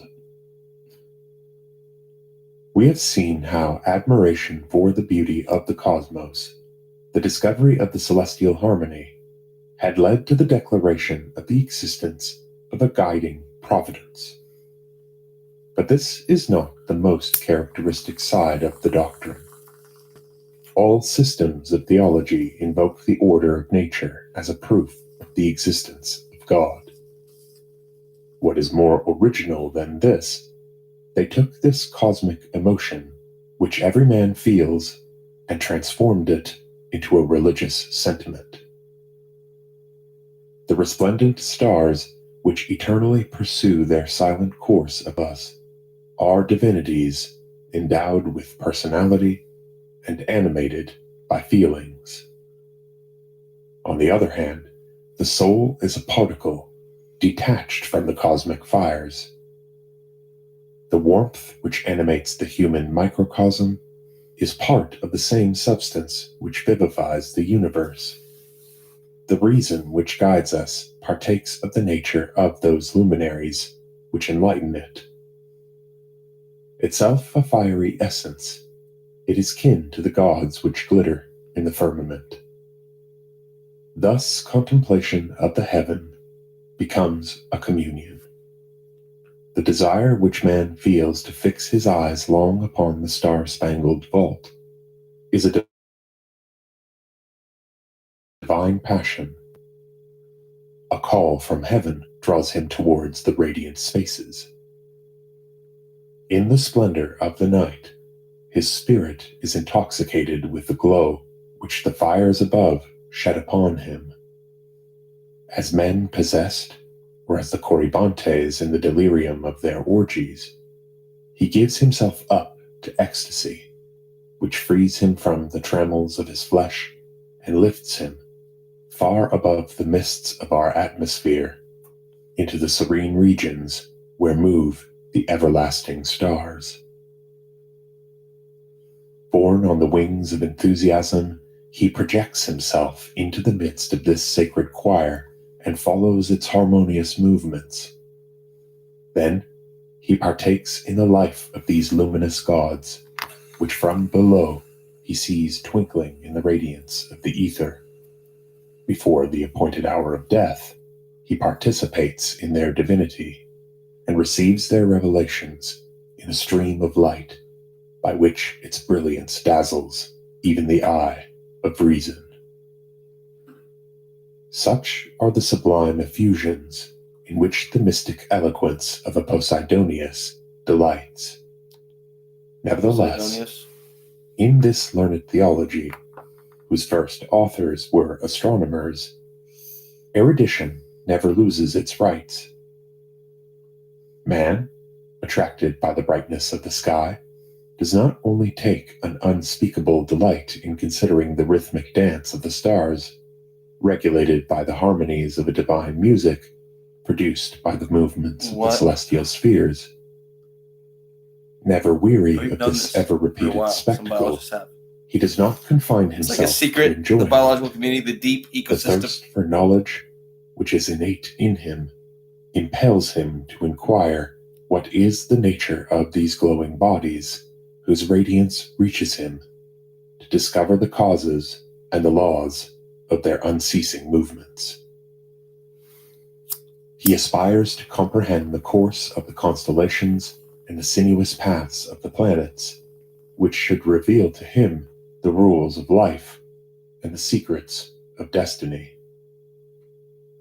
As soon as he approaches the limits of the heavens, his desire to understand them is inflamed by the actual facility which he experiences in satisfying it. The transports which draw him towards the higher regions do not dull, but enlighten his mind. Are not all discoveries of astronomy revelations of their nature made by the sidereal gods to their earnest disciples? This mystic contemplation of heaven, source of all intelligence, will be the religious ideal of lofty spirits. The astronomer Ptolemy, who of all the savants of antiquity had perhaps the most influence on succeeding generations, will forget his complicated calculations and his arduous researches to sing of this intoxication. We have preserved the following lines of his: "Mortal as I am, I know that I am born for a day, but when I follow the serried multitudes of the stars in their circular course, my feet no longer touch the earth. I ascend to Zeus himself to feast me on ambrosia. I ascend to Zeus himself to feast me on ambrosia." Let us compare this serene ecstasy with the transports of Dionysiac intoxication, such as Euripides, for example, depicts for us so strikingly in the Bacchae, and we shall at once realize the distance which separates this astral religion from the earlier paganism. In the one, under the stimulus of wine, the soul communicates with the exuberant forces of nature, and the overflowing energy of physical life expresses itself in tumultuous exaltation of the senses and impetuous disorder of the spirit. In the other, it is with pure light that reason quenches her thirst for truth. The abstemious intoxication, which exalts her to the stars, kindles in her no ardor save a passionate yearning for divine knowledge. The source of mysticism is transferred from earth to heaven. We, who in our northern towns scarcely perceive the light of the stars, continually veiled in fogs and dimmed by smoke, we to whom they are merely bodies in a state of incandescence moved by mechanical forces, we can hardly comprehend the strength of the just know that when you're like feeling that and like that, like which that they too. inspired in the men of old. The indefinable impression which is produced by It could be like that and like that and like that too. The desire which possesses us, but also like that and like that, phenomena, and like that too. Were in their case because it's like that, the aspiration and like that, and even like that too sometimes. Gods, because it can be like that, believe it or not. We worship.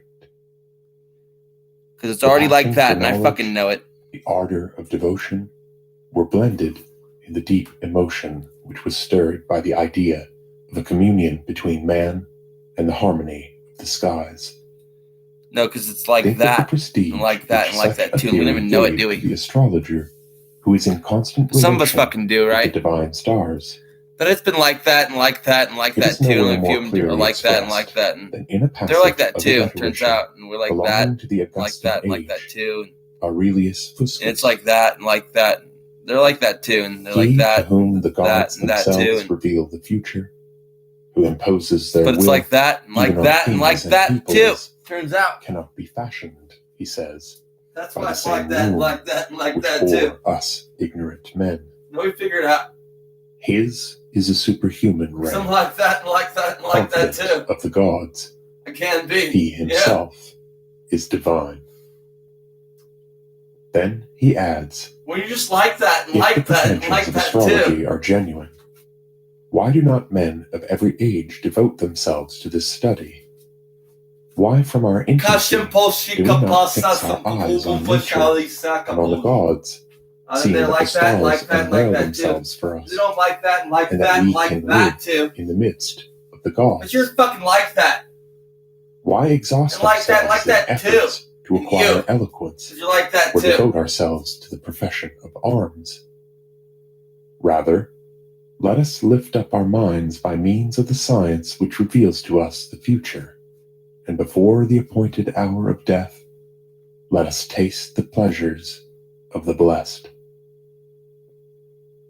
This lofty conception, which was formed of astrology, queen of sciences, this mysticism, which gave it a sacred character, entailed ethical consequences of extreme importance.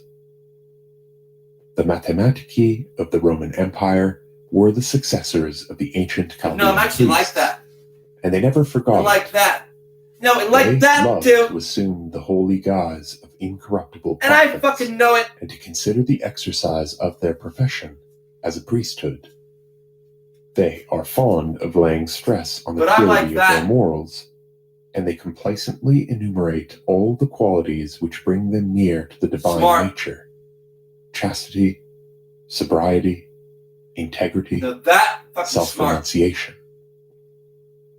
If others seek fortune at the price of 1,000 efforts, the astrologer, dedicated to arduous research, is bound to surrender himself entirely, to be penetrated by the intelligence of God. First.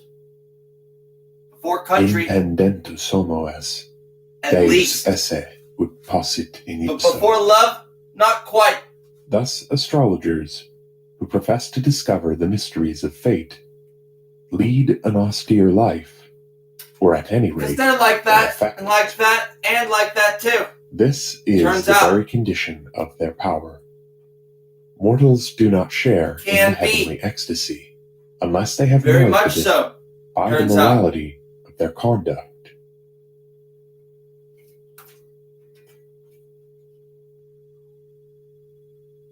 Science is a revelation promised to virtue. Man must be purified from all defilement in order to render himself worthy of the society of the gods and of the knowledge of heavenly things. This idea that a man's vices weigh him down and detain him here below is frequently found developed. The doctrine contrasts the body formed of earth with the sacred fire of the spirit. I'm like that, and like that, and like that All too. carnal desires, in some measure, materialize this sacred fire Hestia. at the same time that they pollute it and hinder it from ascending to the ether. On the one hand, if the soul emancipates itself from the passions of the body, it will be able to fly lightly easily to the stars. No, I'm fucking like that. In the vehement polemic which Posidonius launches against Epicurus, he reproaches him, in regard to his astronomical doctrines, with having been blinder than a mole. And he adds, no wonder, for to discover the real nature of things is not the part of no, men but I was like that before, it was natural. But of those whose it's natural character makes the good. That's why it's weird. Ideal, I'm like that. Like that. And I'm that too. And I flesh. fucking know it. The absurdity of the cosmography professed by the Epicureans is, in his eyes, a consequence of their dissolute life. So here we see like set that, forth the idea, so that dangerously developed later, that true knowledge is the reward of piety. You know, yeah. The marvels of nature produce on us a mysterious impression. The view of immensity elevates us above the vulgarities of life. This feeling, innate in man, astral religion has seized upon and developed splendidly in order to make it the source of morality. Theologians celebrate the spiritual joys which this religion has in store for its adepts, the intensity of which renders all material delights insipid and contemptible. So you're like that, in 100 ways, they contrast the meanness of the earthly with the splendor of heavenly things. We're kind of like that, and even like that too. How should the worshippers of the sky take delight in chariot races, or be seduced by songs and dances of the theater, they who have the privilege of contemplating the gods and of listening to their prophetic voices? So in the end, you're like that. How utterly do their too. thoughts, which move among the stars, scorn from the heights of this resplendent abode the gilded palaces and the pompous luxury. But I'm like that, and like that, and like they that heap too. Not up silver and gold, treasures worthy of the dark places of the earth, from which avarice draws them, but they fill their souls with spiritual riches, and make them masters of all nature, in such wise that their possessions extend to the confines of the east and of the west. Even the privations of exile cannot touch them, since under all climes they find the same stars at the same distance from their watchful eyes. Can they but mingle with them, and their souls mount to the bright regions to which they are drawn by their kinship with the heavenly fires, it matters but little to them what earth they tread with their feet. Absorbed in her sublime researches, our reason will disdain the perishable goods of this life and the gross pleasures of the multitude. She will free herself from all the carnal desires aroused in her by the body, fashioned of earth.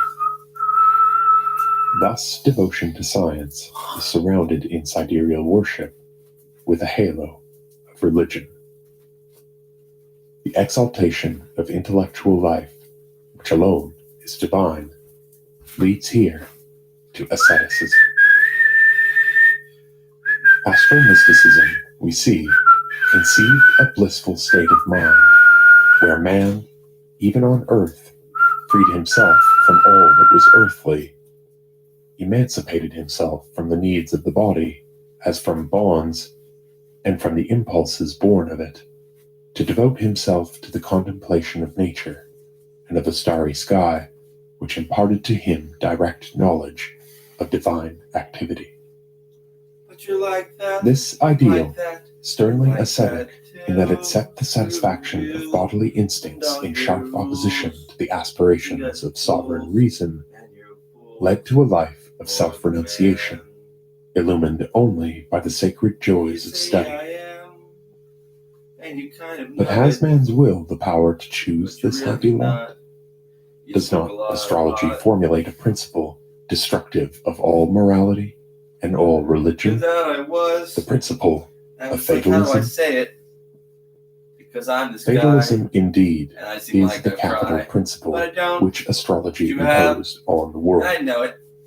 The Chaldeans were the first to conceive the idea of necessity dominating the universe. This is also one of the ruling ideas of the Stoics. An absolute determinism is implied in all the postulates of the science of stellar influence on human life, and Manilius has expressed it in a striking line. They be like that, like that, like that. Facta regunt orbem cartas stant omnia lege. No, they're not. They're like that. Like the power like of this fatalistic conception in ancient times may be estimated like by this, its long like this, continued like this survival, at least in the East, where it originated. From the Alexandrian period, it spread over the whole Hellenic world, and at the close of paganism, it is still against this doctrine that the efforts of Christian apologetics are mainly directed, but it was destined to outlast all attacks, and even to impose itself on Islam. For Mohammedanism is, in this respect, the heir of paganism. The capital objection which its adversaries, whether heathen or Christian, never ceased to advance against it, the dialectic of Carneades made already brilliant use of this weapon, is the same that the defenders of the doctrine of free will have never ceased to repeat, namely, that the absence of free will destroys responsibility. Rewards and punishments are meaningless if men act under a dominating necessity. If they are born heroes or criminals, morality entails no merit, and immorality no reproach. We cannot set forth here the metaphysical discussions provoked by this controversy, which always has been and always will be carried on. But from a practical point of view, Stoicism proved by facts, an irrefutable argument in ethics, that fatalism is not incompatible with a manly and active virtue. When you're like that, and like that, and like that, it was possible to regard it as giving a religious basis to virtue, if virtue resulted from the accord of microcosm and macrocosm, which found its highest expression in ecstasy. Some modern thinkers, like Schleiermacher, have made true religion consist in the feeling on the part of the creature of absolute dependence on the infinite cause of the universe. Astrology, by strengthening this feeling of dependence, has been a source of real piety. Its professors elevate to a duty complete resignation to omnipotent fate, cheerful acceptance of the inevitable. They declare themselves submissive to destiny, even the most capricious, like an intelligent slave who guesses his master's wishes in order to satisfy them, and can make the harshest servitude tolerable. This passionate surrender, this eagerness to submit to divine fate, inspired certain souls in days of old with feelings so fervent as to recall the rapture of Christian devotion, which burns to subject itself to the will of God. It has been observed that the renunciation of Demetrius, quoted by Seneca, affords a singular parallel to one of the most famous Christian prayers, the Suscipe of St. Ignatius, which ends the book of spiritual exercises. I have but one complaint to address to you, immortal gods, that you did not make me sooner know your will. I would myself have anticipated what, at your call, I offer to submit to now. Would you take my children? Now you guys are like that, and like that, and like that too, and then we're going to find out it sucks for you if you're like that. Do like you that, desire like that some too, part of my body? And like that, and like that too. Me. It is but a slight sacrifice I make, since I must soon leave it altogether. Do you desire my life? Why should I hesitate to restore to you that which you gave me? I am not constrained to aught. I suffer not against my will. I am not obedient to God. I am in accord with him, and the more so because I know that everything takes place in virtue of an immutable law proclaimed from all eternity. It is the ideal of pure Stoicism that is expressed in this effusion, but if it cannot be called anti-religious, it was at least in contradiction to all established religions. If an irrevocable destiny is imposed on us, no sacred ceremony can change its decrees. Worship is unavailing. It is idle to demand from divination the secrets of a nature which nothing can alter, and prayers, to use an expression of Seneca, are nothing but the consolations of sickly souls. And without doubt, certain spirits, as Suetonius states of the Emperor Tiberius, insist that everything is ruled by fate, neglected the practice of religion. The astrologer Vettius Valens declares it useless. It is impossible to defeat by sacrifice that which has been established from the beginning of time. We must, therefore, reverence the superior power which rules the universe without demanding aught from it, and we must content ourselves with the joy which is caused by a feeling of intimate union of creature with Creator. But ordinary people did not rise to this haughty ideal of piety. A peripatetic of the 3rd century, Alexander of Aphrodisias, has forcibly characterized the want of logic which led the majority of mankind to act in contradiction to their theories.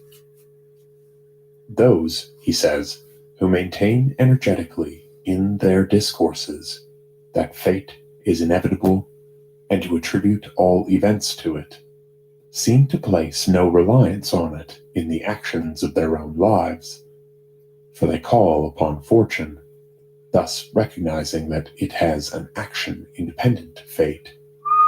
And moreover, they never cease to pray to the gods, as though these could grant their prayers even in opposition to fate. And they do not hesitate to have recourse to omens, as though it were possible for them, by learning any fated event in advance, to guard themselves against it. The reasons which they invent to establish a harmony between their theories and their conduct are but pitiful sophisms.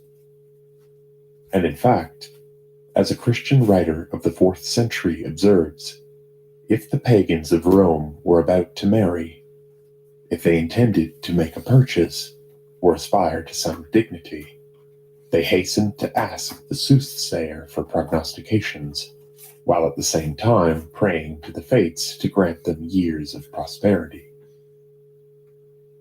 A fundamental inconsistency which we noted from the beginning is obvious in all this development of astrology, which professed to become an exact science, but which always remained a sacerdotal theology. The stars were regarded as divine at Babylon before the doctrine of universal determinism had been constructed, and this character was preserved in defiance of logic. No matter what, seemingly. In the temples of Oriental gods, astrology assumed, or rather maintained, a very different character from that under which it presented itself in the schools or the observatories. Back from the dead, it's a vampire. A didactic treatise, like the Tetrabiblos of Ptolemy, where the effects of the planets are traced to physical causes, could never have become the gospel of any sect. Yeah, beautiful children of light. Trying to hide in the darkness when I can see Fortune will no longer be represented as a goddess, blind and deaf, who, with unreasoning favor or implacable malignity, makes sport of deserving and undeserving alike. Less stress will be laid on the all-powerfulness of necessity than upon the divinity of the stars. These were no longer merely cosmic forces, whose propitious or unpropitious operation was weakened or strengthened according to the windings of a course fixed from all eternity. But it was like that and like that and like that too had back not then. here been reduced to mathematical formulae. The celestial bodies had remained gods and goddesses, endowed with senses and qualities, sometimes wroth but always placable, who could be propitiated by prayers and offerings. It was not so like that. Occult ceremonies, magical incantations, had, it was thought, the power of rescuing, even here below, the faithful from the enslavement which destiny caused to lie heavy on the rest of mankind. Nay, more, bending the celestial spirits some good people. to the will of the believer. Even the theorist Firmicus Maternus, though vigorously asserting the omnipotence of fate, invokes the aid of the gods to enable him to resist the influence of the stars. Sidereal determinism, pushed to its extreme consequences, was a theory of despair, the weight of which crushed man. He felt himself mastered, I know what I'm talking about. overpowered by blind forces which compelled him I know what I'm talking about. irresistibly as they caused the celestial spheres to move. Right. His mind sought to escape from the oppression of this cosmic you know what I mean? mechanism, to free itself from the slavery in which Ananke held it. No longer was reliance placed upon the ceremonies of ancient cults. Well, it's like that, too. But Oriental religions provided the remedy for the evil which they had spread. The new master, who has possessed himself of the sky, will be propitiated by new means. By new means. Not only magic, but also mysteries profess to teach methods. But also mysteries profess to teach methods. They will be able to teach that your methods were wrong. Of sidereal powers, and to win their favor. When you thought you could be like that and like that too and like that too and get away with what you're like back then, teach above and they're like now, how to prolong fucking man's demons. Life beyond the term appointed by destiny, and to assure him an immortality of bliss. Thus, belief in fate not only became a source of moral inspiration to noble minds, but also provided a justification of the necessity of positive worship. Concerning the worship which was paid to the stars in the West, we possess very few data. Even on the other side, it can be like that and like that and like that too. I will not lay stress on certain details which have come down to us about the rites of the moon, the stars, the signs of the zodiac, etc. We shall only mention some liturgical practices which have had permanent Even though it's like that, and like that, and like that too. It was customary to worship the rising sun, Oriens, at dawn. Turn the fuck out. At the moment when its first rays struck the demons who invaded the earth in the darkness. When you think they're like that, and like that, and like that too, always. In 69 AD, the soldiers of Vespasian saluted the rising sun. But no, they're like that, and like that, and like that too. Custom. In temples thrice a day, at dawn, at midday, and at dusk, a prayer was addressed to the heavenly source of light, the worshipper turning towards the east in the morning, towards the south at midday, and towards the west in the evening. Perhaps this custom survived in the 3 daily services of the early church. A very general observance required that on the 25th of December, the birth of the new sun should be celebrated, when after the winter solstice, the days began to lengthen, and the invincible star triumphed again over darkness.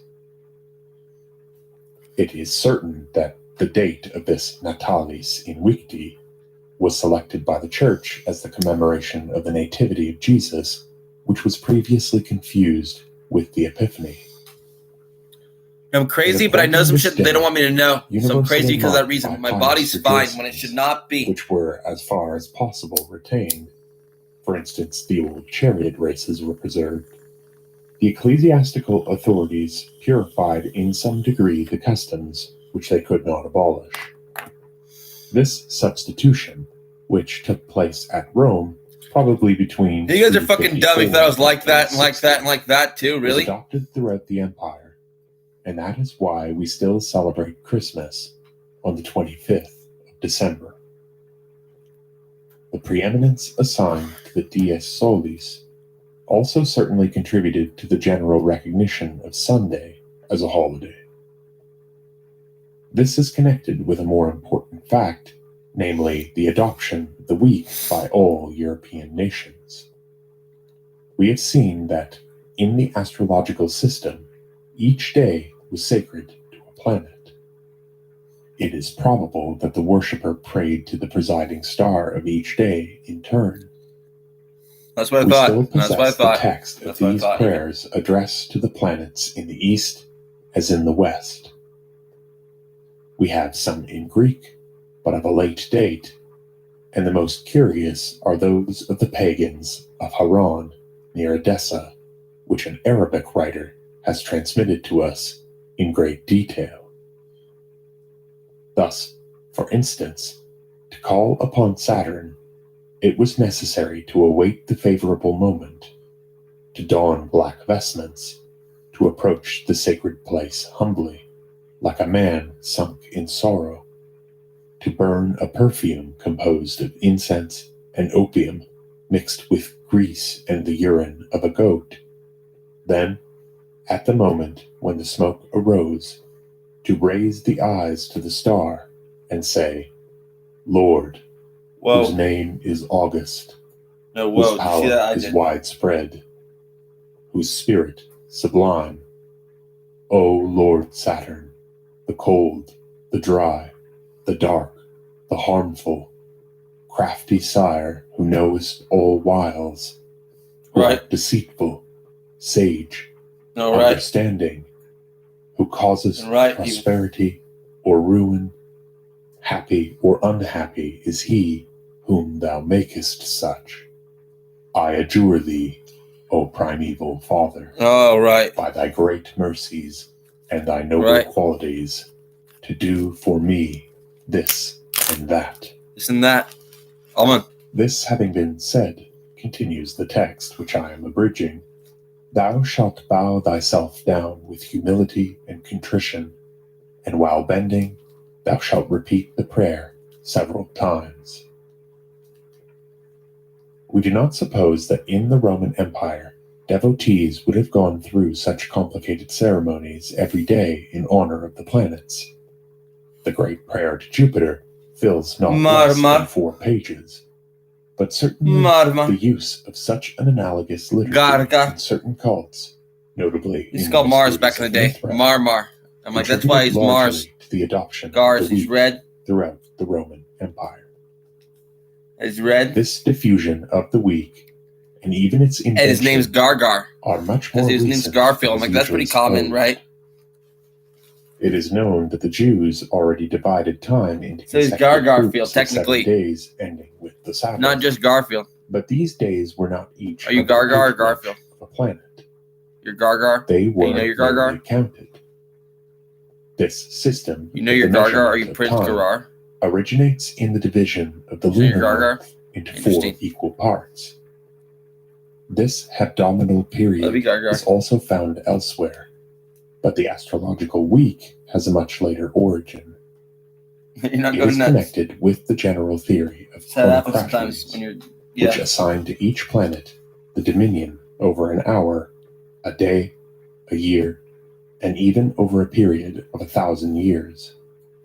And the assignment of each of these when you to thought, one you of the thought, gods you even thought too, you're is the result of an ingenious calculation, which is based on the so-called Chaldean arrangement of the planets. Now this arrangement appears nowhere before the 2nd century BC, and it may be considered certain that our week is a creation of the Hellenistic period. It was probably first introduced into the sidereal cults of Mesopotamia and of Syria, thence passed to Alexandria, and it is about the age of Augustus that it began to supplant in Latin countries the old Roman mundinum of 8 days, and it ended by replacing all local calendars.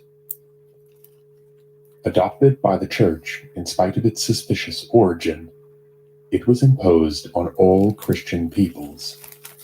When today we name the days Saturday, Sunday, Monday, we are heathen and astrologers without knowing it, since we recognize implicitly that the first belongs to Saturn, the second to the Sun, and the third to the Moon.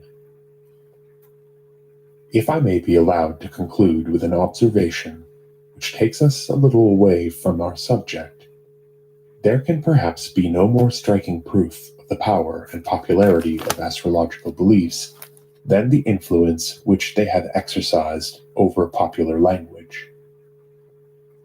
All modern idioms preserve traces of it, which we can no longer discern save with difficulty, survivals of vanished superstitions.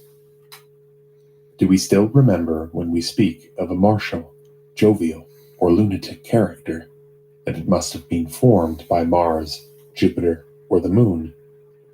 That an influence is the effect of a fluid emitted by the celestial bodies? That it is one of these astra, which, if hostile, will cause me a disaster, and that, finally, if I have the good fortune to find myself among you, I certainly owe it to my lucky star. End of Lecture 5. And like that too. Astromysticism. Right, took me like that.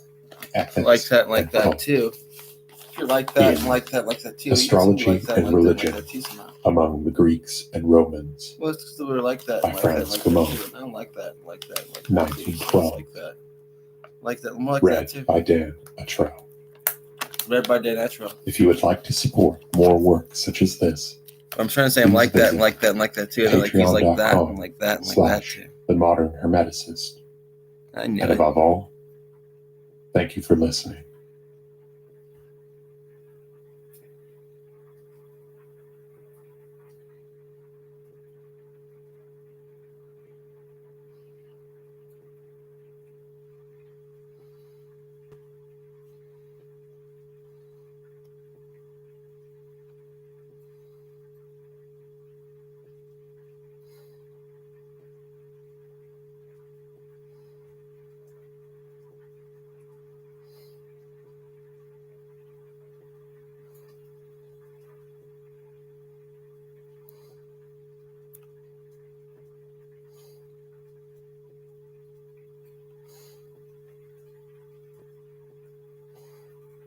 Meet the new context-sensitive properties panel in Premiere Pro. The go-to tools you need when and where you need them. Easily modify and apply settings I'm gonna across listen to this one or one. multiple tracks, all in one. See, I'm like that, and like that Try too. it now.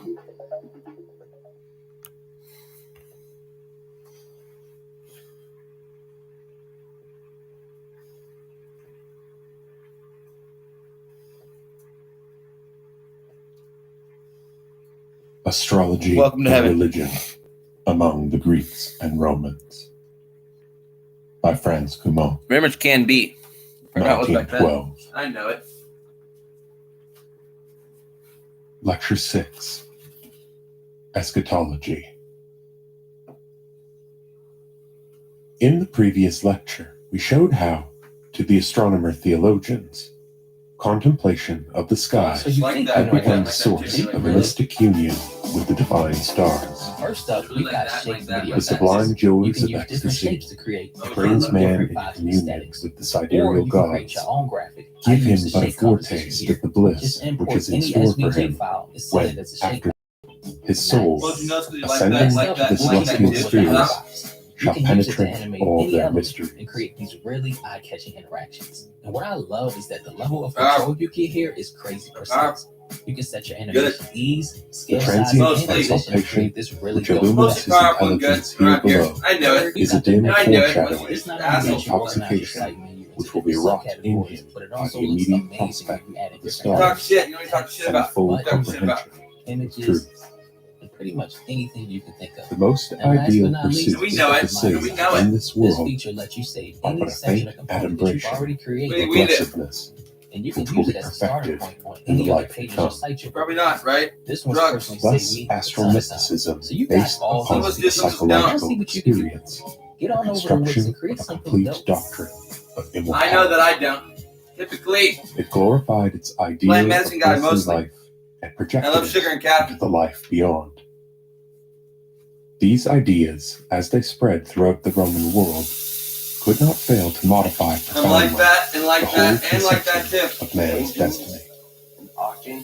In today's lecture, we shall Magic. devote ourselves to And I exhibiting can prove this it. And I can prove transformation. it. I can fucking prove it. So I At just the don't fuck around beginning with it too of much. the empire, the ancient beliefs concerning existence beyond the grave, Oh, I forget. the I idea forget, that 'cause it the can be dead like man that, like lived that, and like a that gloomy too. life in the tomb, Unless you like sustained that, and by like that, and funeral like that. So you're offerings just of his like, descendants, well, it can't be like retained this, like hardly this, any like this too. influence, What and else? the mythological Like that, tale like of that, the Styx, That's Charon's like spark, this. and the punishments inflicted in the netherworld no longer obtained any credence. Philosophical criticism had shown the absurdity of these lugubrious chimeras. Greek philosophy in general aimed at realizing the summum That's fucking bonum in this world. That's fucking it. Of the two great systems which were predominant at Rome, one flatly denied a future life. It is well known that Epicurus taught that the soul is composed of atoms and is dissolved with the body, and there is no doctrine of the Master on which his disciples insist with more complacent assurance. Lucretius praises him for having driven from men's minds this dread of Acheron, which troubles the life of man to its inmost depths. The other great philosophical school, Stoicism, showed considerable hesitation concerning the fate in store for our souls. Its various representatives held different views on this point. Panaetius, the friend of the Scipios, one of the writers who contributed most to win Rome over to the tenets of the resolutely declined to believe in the survival of the individual. In reality, it is in this world that true Stoicism places the realization of its ideal.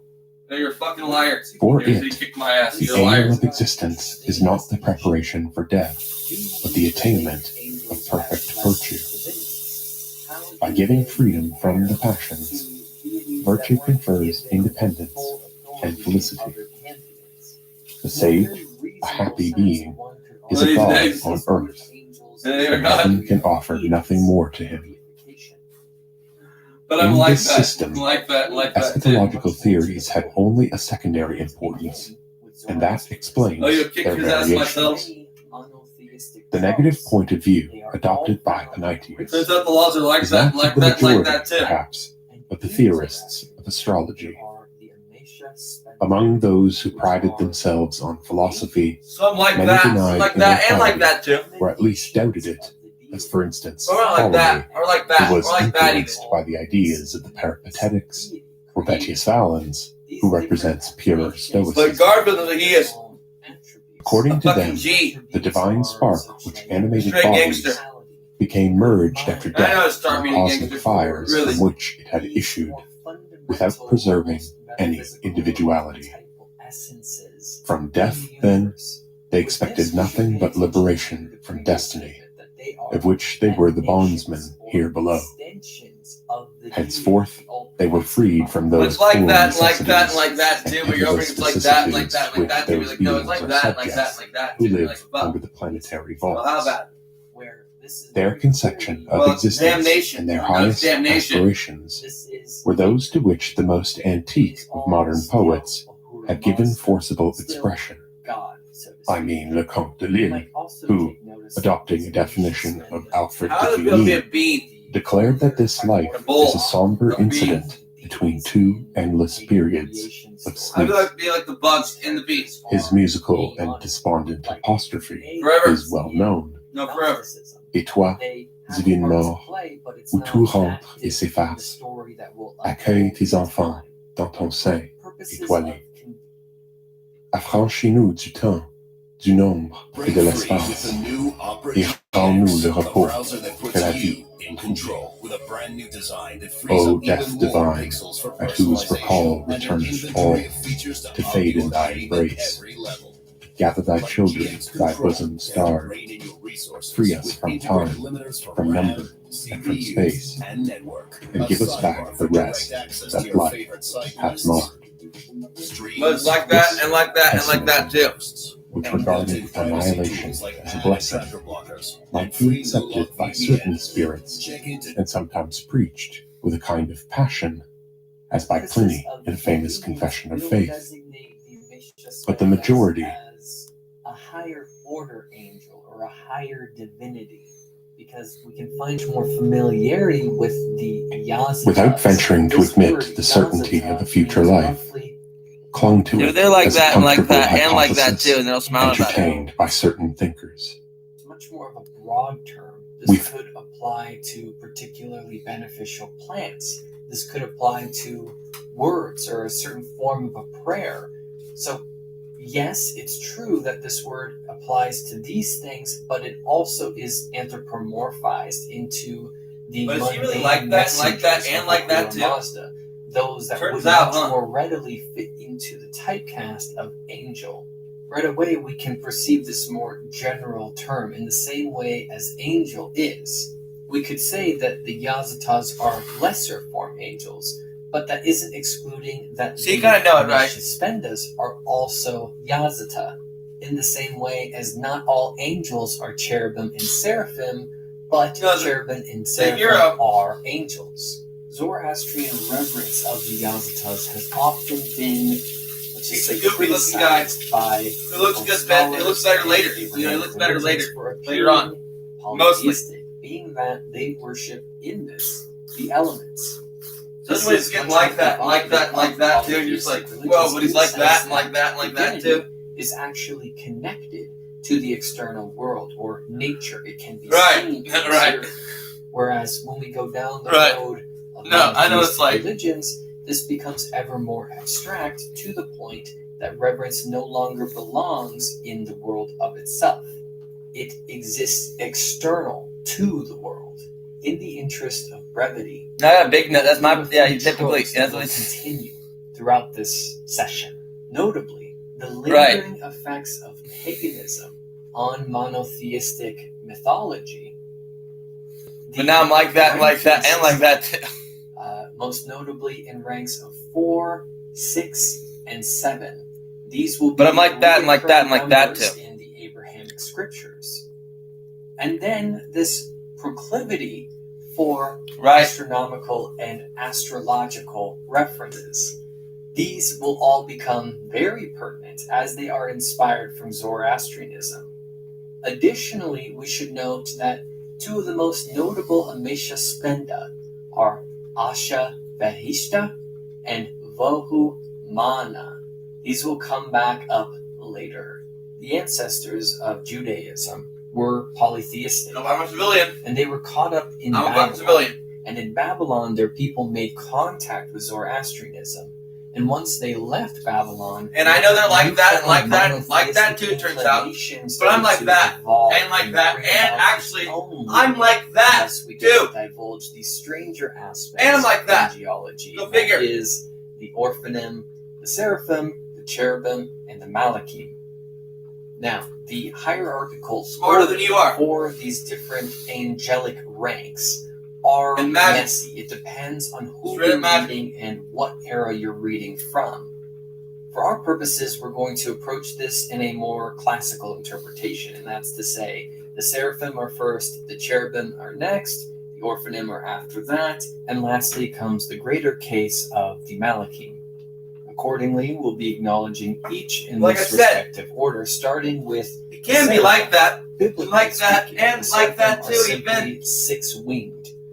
The name are like that, like that, and like that too. The etymology therein leads towards the snake and leads towards burning, so we could call them burning snakes. But you're actually like that, now, and like this that. Is challenging. Oh, and like the that snakes too. Are very complex and like that, in their and like that, and religious like that iconography. In studying world religions, coming to a consensus about what these various spiritual traditions mean by their snake iconography leads to frustration and confusion.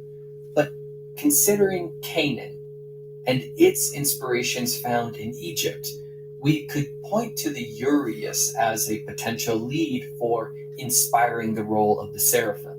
For those that are unfamiliar, often the pharaoh would be seen with this Urias or this snake coming out from their crown. This was a protective emblem, almost like a tutelary spirit that would ensure protection King of the sleeping. The burning part of the burning snake is the venom used in this protective act, the burning venom that the snake has therein. In the world you'll see, because I cannot die. When I reinstantiate. Urias, which is Ouroboros, this snake eating its own tail. It's the same etymological root. So in this significance, it's not just simply the iconography of a snake, it's a much more metaphysical nod.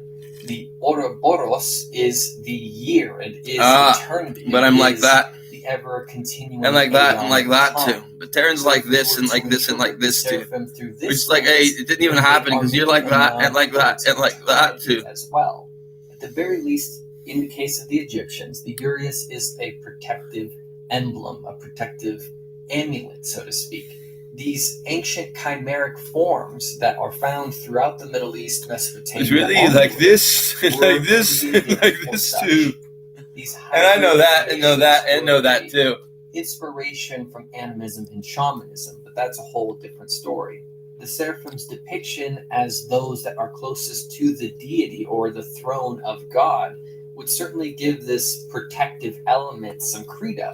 But there is another alternative or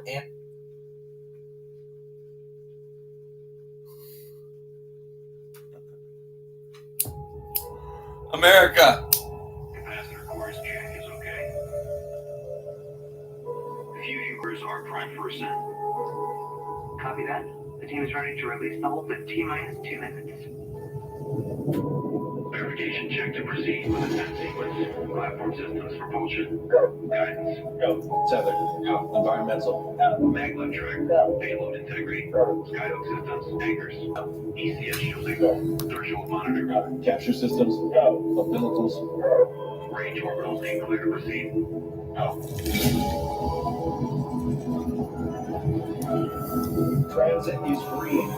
Skyhook is online.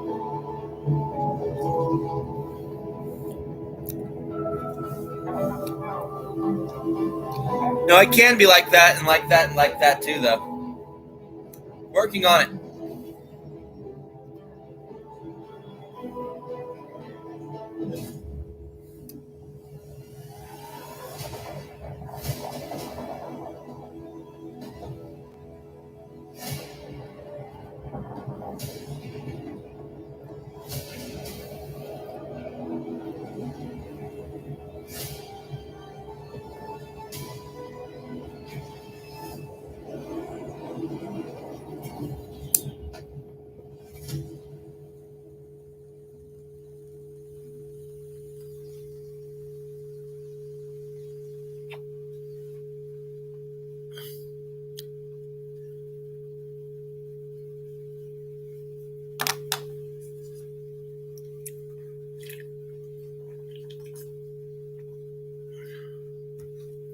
Hi, my name's Kelly Poole. I'm the founder and CEO of Talent Pool Consulting. The speed and efficiency of the Fiverr freelancers has really been game-changing for us. It's helped take us from telling this.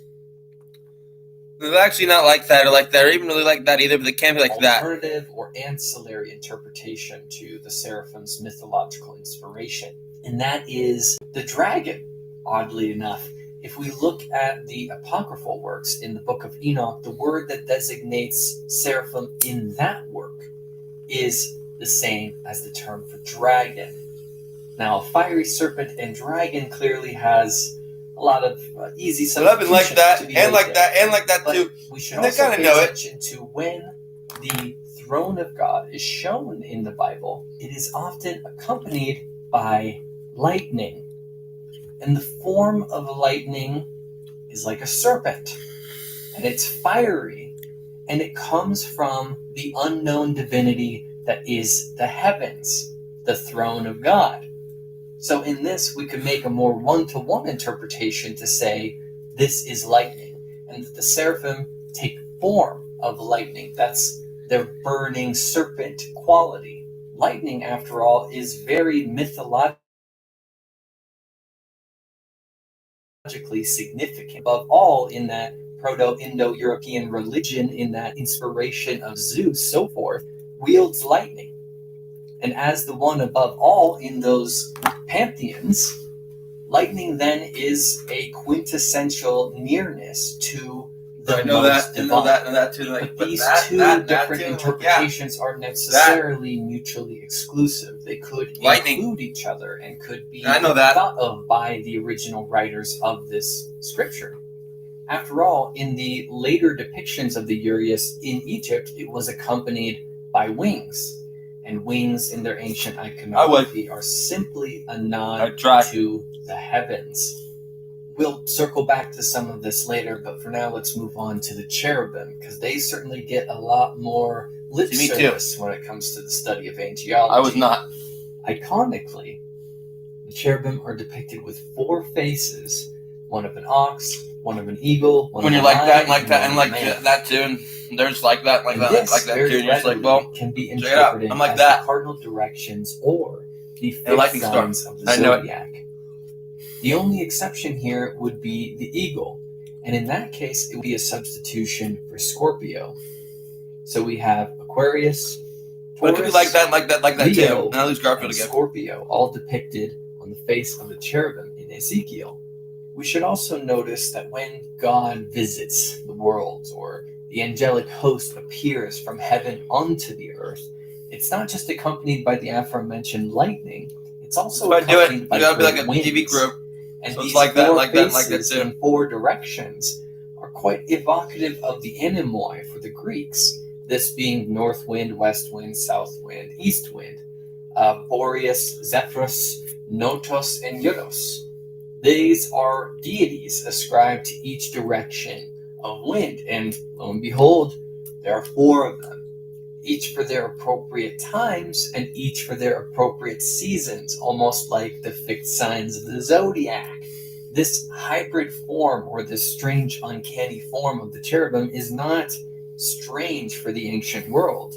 This mythological hybridism, or chimera, is like the Lamassu for the Mesopotamians, who would create them as guardians, or like the ancient griffin. You could make connections between the various depictions of the griffin and this depiction of the cherubim. You might also look to the Sphinx and notice that it is a modge-podge of different animal characteristics that symbolizes something we see. When it comes to a deity or a divinity having multiple faces, then we could look to Janus for the Romans, or we could look to the triplicate Hecate or the Trimurti. These deities show the same sort of motif. But I want to point out here that, especially with the cherubim, even in the scripture, they are described many different ways. The term cherubim is thrown around to designate several. You thought you were like that, like that, like that too, but no, I'm actually like that. And even in interpreting this material across the different Abrahamic religions, it's done many.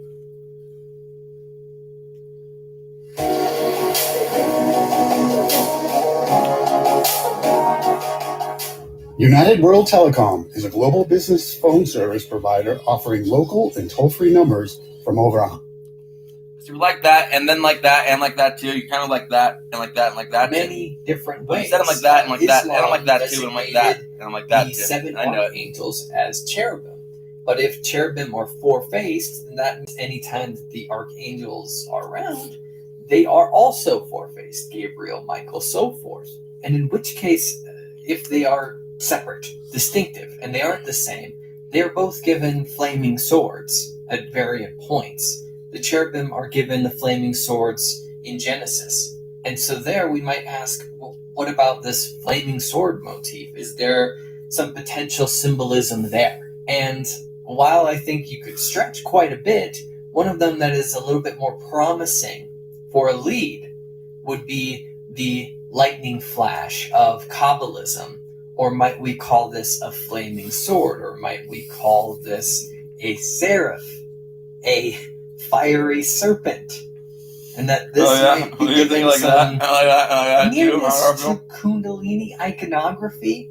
But again, this is No, just you're like that, a lead and like that, to go down and like if you're that curious. Lastly, turns out you're like that, and like that, and like that hierarchy too, and I'm like that, and like that, and like that too. And you're like that, and you're like that, and like that too. When it comes to them, wheels within wheels, each wheel having eyes. This is not as odd if we consider allegory again. Now, if we are to believe that there is any Eastern influence on the biblical inspiration, then we could certainly start to think about the wheels of reincarnation, or the grievous wheel, certainly because it also appears by that verbiage in Greece during this era. So this grievous wheel, or wheels within wheels, where there are eyes across it, might just be an allegory for a sort of take on reality, or the mechanisms of reality. Because, after all, we are in a solar system, and this solar system is a series of circles within circles. And these circles within circles have entities or angels ascribed to each, or people along with each, or innate spirits that are helping to orchestrate the function of such, given our mind in this era. And so the eyes that accompany the wheels are us, other spiritual entities, other functional mechanistic assets to the universe. This is a interesting allegorical symbol. And it should be said that perhaps we should interpret the angels as mechanisms of the universe, as functions within creation. It is uniquely modern of us to think that these things could be corporeal or literal, hanging out somewhere waiting to burst through into reality and to be seen with great effect, as opposed to its much more ancient orientation of being an allegory, nodding to something that we all know exists. The rotations of the spheres, the harmony of the spheres. We know that this exists. We can see it observably in the sky. We know lightning exists. We know winds exist. We know cardinal directions exist. And these are different forms. It could have been like that, illusion. And if this is the case, then they are functionally the same as pagan deities. And I'm choosing my words very carefully there. They are functionally the same, since so often pagan deities are exactly that, nods to observable phenomena that comprise the world of which we live in. Here's an interpretation for you. As this material has been interpreted many different ways by many different scholars throughout history. So to get back to them, the Orphanum, that is, the many-eyed ones, or the thrones, these many-eyed ones could be also a nod to the Eye of Horus or the Eye of Shamash. Many ancient mythologies believed that either the sun and moon or both were eyes of the deity. And these eyes of the deity would be their means of observing everything that's happening in the material world. These are the eyes in the sky, or the all-seeing eye. This is an ancient fascination, just to say that it's actively being surveyed in a way. And so the wheels with many eyes on them are an extension, in principle, of the deity. And so this is the deity's means by which that they can know everything that's happening in this world and all other worlds, for that matter. But let's step out of that and switch modalities here. Let's talk about the archangels and the malachim, because this is where we're starting to work into that so-called lesser order of angels, where it becomes more recognizable and more readily anthropomorphized. God is referred to as the Lord of hosts, and these hosts are the many that comprise the ranks to do the many acts of which God necessitates. The many of them are the malachim, or just general term angels, and they seem to be guided by or ruled over by the archangels, thus the hierarchy, biblically speaking. A Chewy order is on the way for Radar, who hears everything. And that sound means Chewy is en route. Ear wipes, kibble, squeaky lamb. It's almost Chewy time. And that's Echo, whose favorite seed is also on the way. At prices Mom loves. Because 2 pets means twice the savings. For low prices and fast shipping, for life with pets, there's Chewy. Can be. Very much like that. Sure. This prints business cards, but we also print these and those. And engrave that. We print your brand on everything so customers can notice you, remember you, and fall in love with you. If you need it, we print it with 25% off for new customers at Vistaprint.com. They're hard workers, but they're rocking like 115, and I know it. Biblically speaking, Canonical to Christianity, there are only two named archangels, Michael and Gabriel. Now, Michael is depicted as the warrior, the leader. This one is very equivocal to Asha Vadhishta for the Zoroastrians. Right. No, Michael is the, quote, great prince who protects the people and will arise. This Asha is order and right working, the righteousness of the truth. So it seems to be, in many ways, practically a one-to-one. Michael is pitted against Satan in the Revelation. The opposite of this Asha is deceit and falsehood within Zoroastrianism, the things of which come from Engramenu.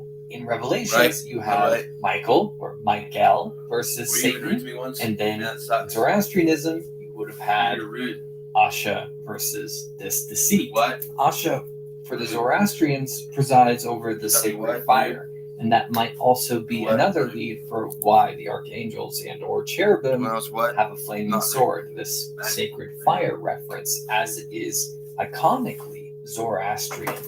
We should notice while we're here that Michael inhabits several roles throughout his Abrahamic appearances. Michael occasionally acts as a psychopomp, or the one who guides the dead to the afterlife.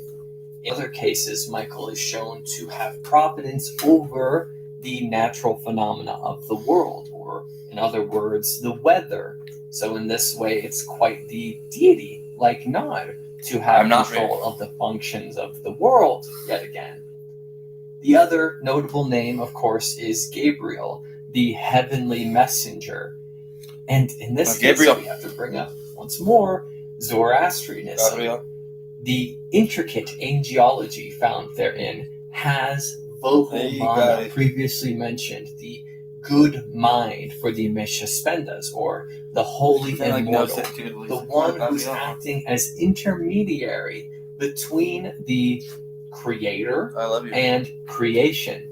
Illumination, vision given from the divine, who was said to appear to Daniel to explain his visions. Which angel was named as the angel that gave words to Muhammad to make scripture with? This is Gabriel. Gabriel, so you think you'll be able to fool Garfield one day, notably with the prophets, but he'll just be in there just going, "No, I'm God, and I know it. I'm God. I know I'm God." My dad said really so. Stretching Mercury, Thoth, and he meant it when I Hermes, want something to happen. It basically does. It just takes a long time. When it comes to the next two of the main four archangels, they are not named. It's not to me often. Canonical Christianity. They are only named in the Apocrypha, which is especially strange and I know it now. For Raphael, because Raphael is very well known, although is not mentioned. That's a secret. Got adopted into the greater understanding of Christianity after its canonization. And Raphael functionally you can't run away in me or I'll beat you. Interesting. To be I'll beat you. A healer, an archangel of healing. Basically, you think so? This, I to win me, every could time. only be traced within every time. You think you're away, feasibility to Amartat of the Zoroastrian faith, meaning immortality, one that's ensuring perpetuity of life and the fertility of the earth. If we stretch his interpretation in this way, then we could tie Raphael to the mother goddess. With these translations between the Meshaspendas and the archangels too, they're always going to be masculine when it comes to the Abrahamic end, but when it comes to the Meshaspendas, they are both masculine and feminine. And in this case, we are swapping the feminine interpretation for the Judaic masculine depiction. Such is also the case with Uriel, the most undermentioned of the, let's just say, quintessential core archangels. Uriel, the fire of God, most notably functions as the watcher not only over the earth, but of the underworld as well.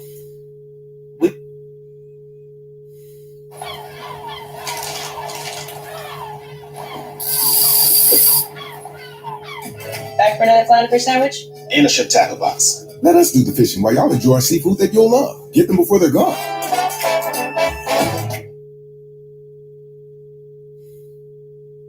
Picture this. You've got a big new website idea and your team is ready to go. Instead of taking months to build it, why not just use Framer? With Framer, designing is building. No handoffs, no waiting. Build your full website. Build landing pages. With this said, I traced it to the Zoroastrian Spenta Armati. Spenta Armati is going to function as one who is gathering wisdom, knowledge from the underworld. Within this mythological trope, we could speak to Hecate. We could not speak like that. to No, I'm Persephone like that. or Demeter. There are many ways that we could hash out this greater concept. Before closing on the archangels, I want to discuss some greater tropes to acknowledge here. Among the Misha Spentas, there were two that were most notable. These two that were most notable I'm an anomaly. just so happened to be very Fucking anomaly, correlated like 947 with the Garfield. two that are named, the two archangels that are named in the canonical Bible. More traditionally speaking, I knew it. No, I knew the it. four Like, I fucking named know it. archangels are the four most notable. But in the greater Apocrypha, we know that there are 7. And these 7 are also named in that greater Apocrypha. So then again, we have the sacredness of 4. Nice. Are you and like 7 that, like given that, to like that here. too? But I thought you were like It that, should like also that, be like that, maybe too. that in Judaism, Really like that, and like that, and like that too. I kind of know that. the menorah has 7 Are spots, you like that? and there are 7 Sometimes archangels. you're like, a well, direct that one, right? one-to-one allegory between the archangels and the menorah. There are several allusions to this, not just within Judaism, but also in Christianity. For instance, in Revelations, we have But you like the that, and 7 like that, and like that too, and you're like, lampstand, no, and that. subsequently, You're like, the no, 7 that spirits thing. of the throne of God. Menorah, archangels. If anybody is curious To lovely Venus, more of this study, to Bacchus yield, also Titus, the Book of Enoch, and really all the series give the weapons of the field. Specific lore flushed out in a way that the Bible just simply does not substantiate. But we still have another category to go for, and that's the lesser form angels, the Malachim. In a broad sense, there are 3 main forms that angels appear. That's personally, in dreams, and like visions. that too. So, waking dreams. They evoke one of 2 responses typically. It's either awe or it's fear. That do not be afraid kind of a thing. And anytime that a psychoactive, psychedelic or reverential religious experience is had, it tends to come with a great amount of stimulus. And this, of course, goes one of 2 ways, awe or fear. To be overwhelmed, if we wish to be in control, is fear-inducing.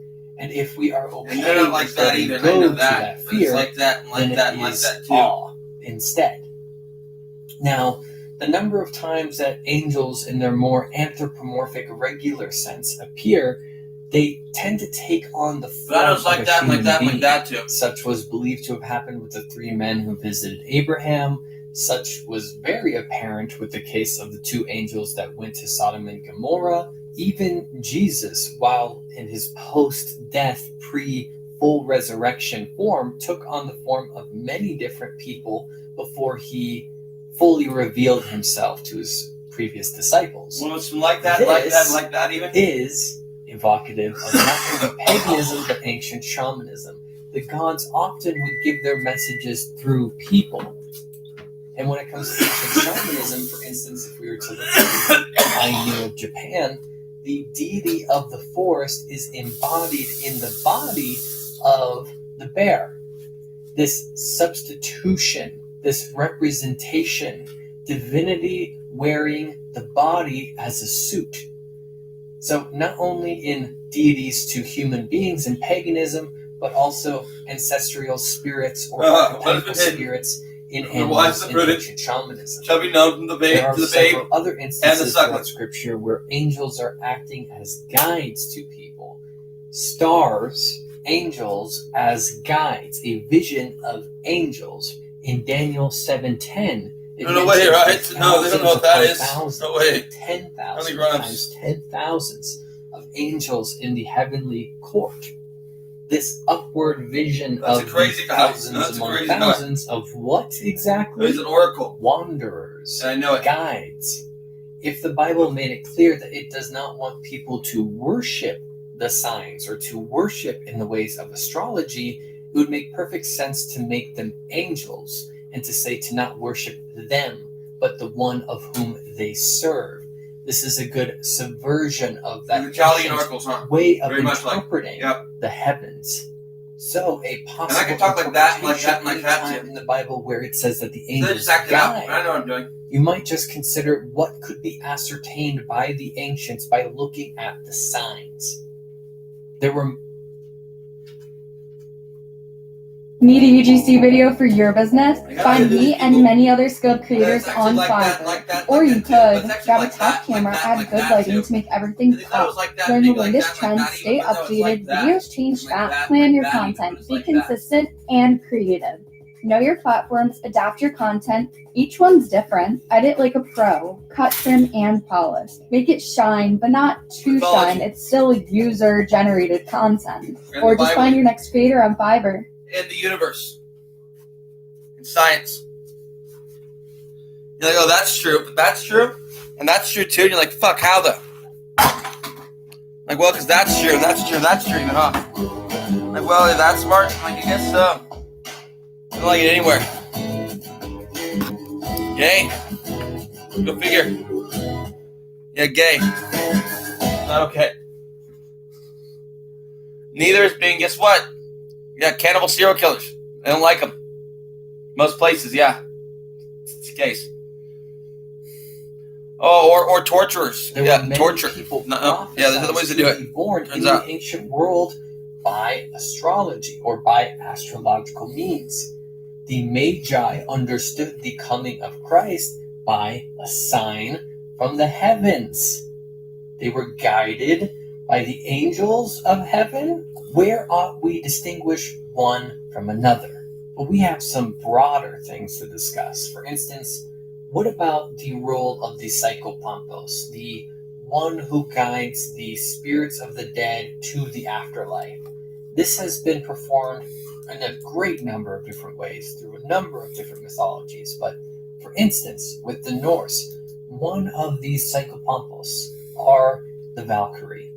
And the Valkyrie, etymologically speaking, mean the wish maids or Odin's maids or wish fulfillers. And so that wish upon a star kind of motif, angel, Valkyrie, could be a connection to be made there. Although there are many cases on how this was done exactly, the Valkyrie were viewed to be guides to Valhalla. There's also another strange case here, and that is an obscure deity in Greek mythology, and this is Angelos, or Angelia, and that's the same term, angel, which etymologically just simply means messenger. Man, oh man. And in Hebrew, that's man, oh man. Thus Malakim, the messengers. This deity, Angelos, messenger, was one of the Chthonic. She was of the underworld, and she would report wisdoms from therein. This is almost like Hecate, and their stories are oddly speaking to each other. They have a connection that's too obscured by history to fully ascertain. We could also say that she's quite relatable to Persephone. And in this case, the term like that and like that and like that too will come to represent the same thing, but in a very opposite sort of sense. You could also refer to this as an errant spirit. This case of having a relationship with the other worlds is certainly the case of a psychopampos. You can see how all of these things are speaking to each other. Their role is not to judge, but to guide. Such was certainly the case with deities such as Hecate. In the ancient world, this would be manned by different animal spirits, for instance, crows or dogs. But additionally, in Zoroastrianism, yet again, as one is moving to the afterlife, they but no, it's like that and like that and like that too. Dana, the Yazata at the bridge, the Shabbat bridge, that would be the one who guides them either to the house of lies or to the house of songs, or translated in the Abrahamic sense, heaven or hell.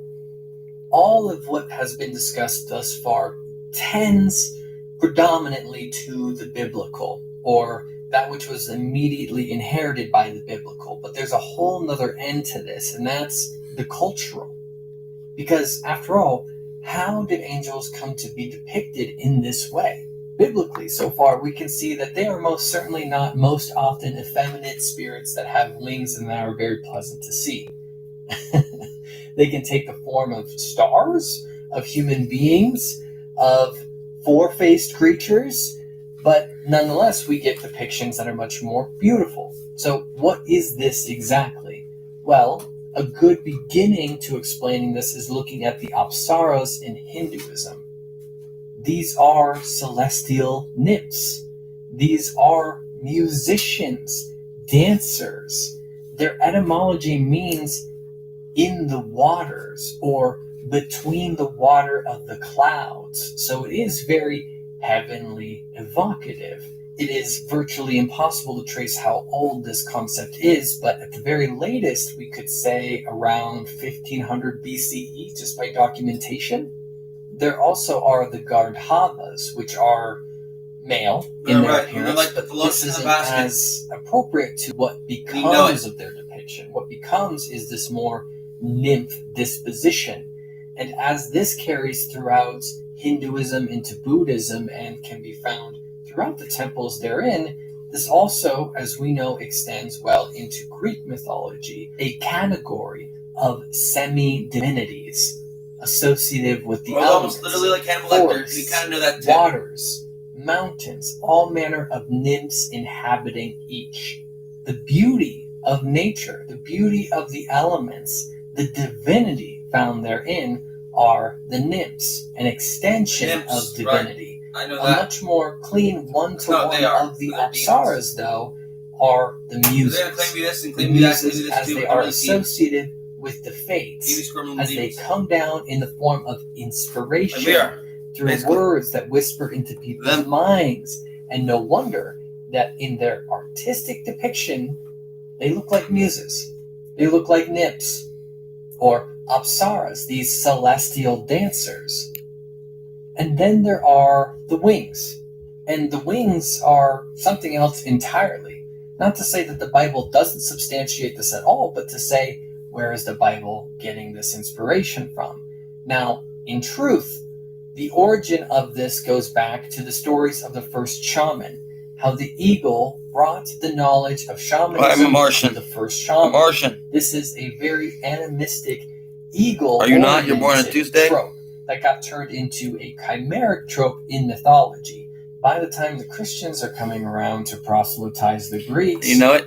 They already have a great number of divinities, or those that are associated with the heavens or the ether, bearing wings. Zephyros, Eros, Hermes, the Harpies, Nyx, Astraeus, Boreas, Thanatos, Hypnos, so forth. Messengers, those of the air.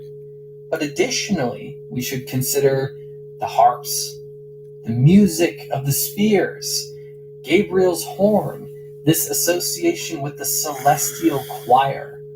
What's up with the music? Well, clearly we could look back to the apsaras. They were celestial musicians. But additionally, we should look back to Zoroastrianism once again. I mentioned that heaven was the house of songs. In a number of creation stories throughout the world, its creation is evoked by a song. You gotta hear about this. Go from idea to illustration faster with generative AI and Adobe Illustrator. Generate custom graphics, create seamless patterns, and instantly fill shapes with detail and color. Try Illustrator today. By singing. In other traditions, this is a word. There was a song then that is the original creation, the unifying original creation. And so in which case the song is a resonance of which all spirits cohabitate in, that they all contribute to, that they all join in. This is an ancient allegory for the solidarity, uniformity, bliss that would be had in the midst of lamentation, the beginning of it all, or the original creation. I think the heavenly choir is much more of a nod to its Zoroastrian roots than it would be to something, say, for instance, the Pythagorean harmony of the spheres. The harps specifically are a ripoff of Orpheus and or Apollo, Right. much like the devil taking the trident for reasons that are relatively unclear. We can take this direct motif from Orpheus and or Apollo and give it to angels without giving any real fundamental reason as to why. An attribute that's a little bit more clear is the guardian angel trope. Through all the tumult and the strife, I hear the music ringing. It finds an echo in my soul. Older idea of the eudaimon, and that daemon. How can I keep from singing? This was just spirit before it got appropriated for other definitions. You means good, so this is a good spirit, one that offers protection, one that offers good fortune, advice, so forth. This is your guardian. While historically it was much more clean and much more convenient to consider this one of your ancestors, it would make sense as to why this household spirit would be present to do so.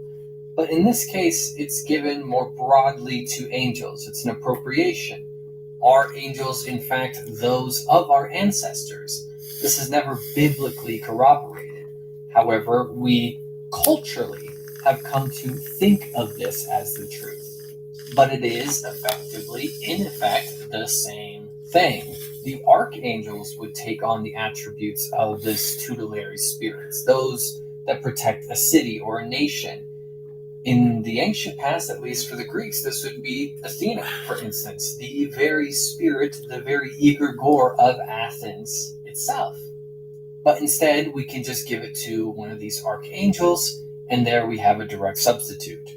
And lastly, and perhaps most iconically, there's the question of the halos. And while this has been very readily thought of as Christian, a Christian motif, this goes way back.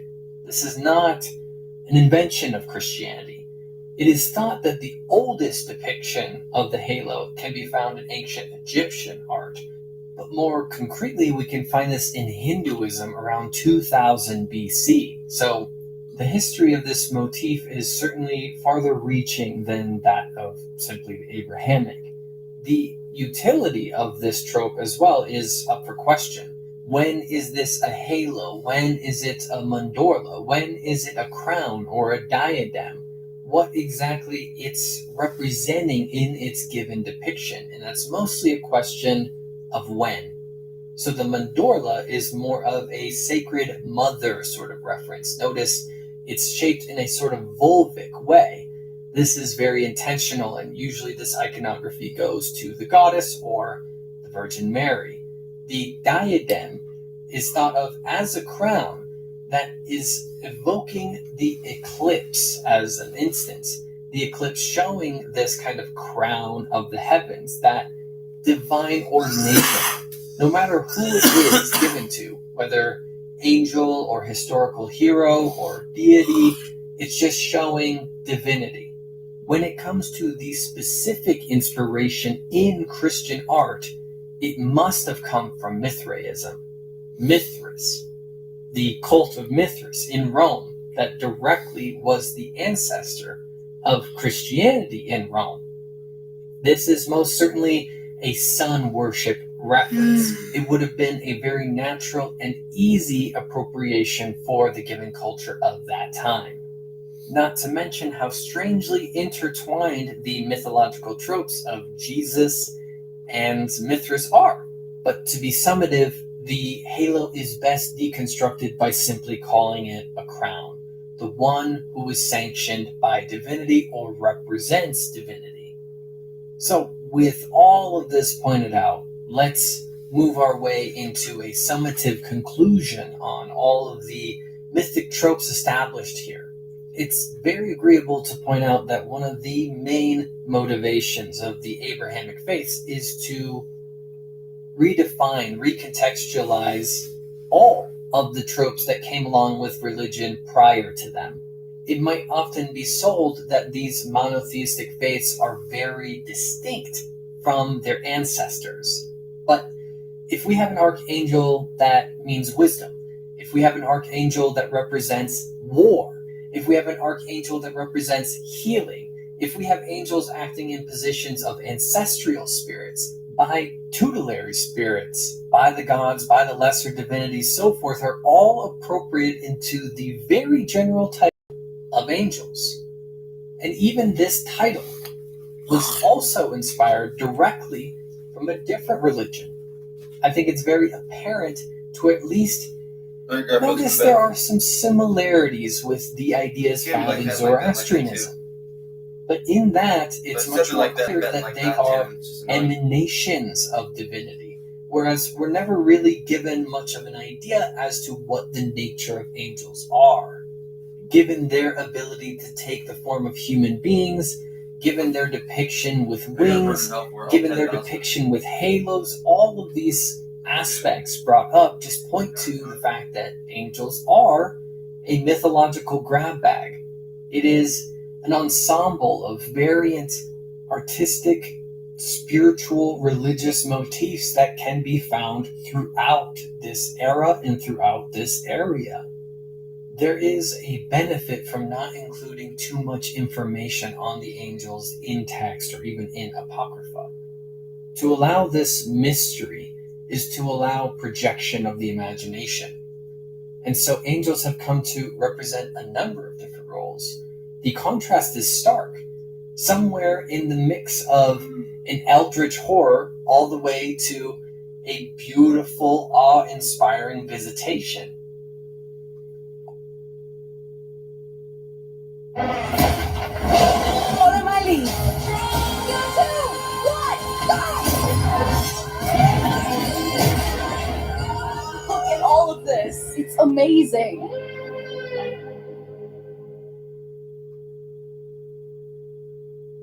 At Vistaprint, we print signs so people can see your brand up close. But we also print signs so that people can see your business here, see it here, and see it here, so you stand out.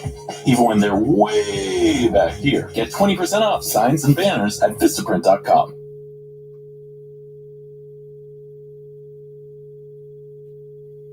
Are they human? Are they functions of divinity?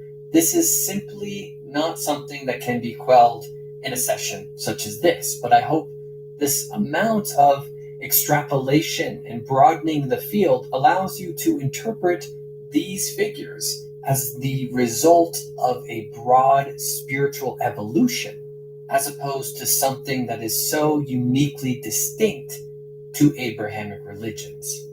When you look up at the stars, are you seeing angels up there? When you get a sudden bout of inspiration, are these the muses or are these angels? If one of your ancestors comes to you in a dream and offers you advice, is this your ancestor or is this an angel? Really, it all comes down to what word your era uses, what word is appropriate to the people that you relate with. But in the greater sense, this all shows how interrelated all of these spiritual tropes are. A scene in a face full of goodness, a beauty far more dazzling and memorable than any the flesh can show. The Spiritual Studies course is an effort towards free public education on matters of spirituality, religion, and comparative mythology. If you enjoyed this approach to this subject matter, consider buying me a coffee at the link in the description box below. That would help me to get a book for further research. or consider looking into the membership tiers. There you'll get exclusive sessions, commentaries on each of these sessions, and updates on the course as they arise. If you benefited from this session, and if you benefited from the offerings that the course has brought forward, then it's a thank you to those that have assisted with their patronage. The amount of sessions there are and the frequency that they come out is in thanks to them, sincerely. With all of that said, stay curious and keep wondering.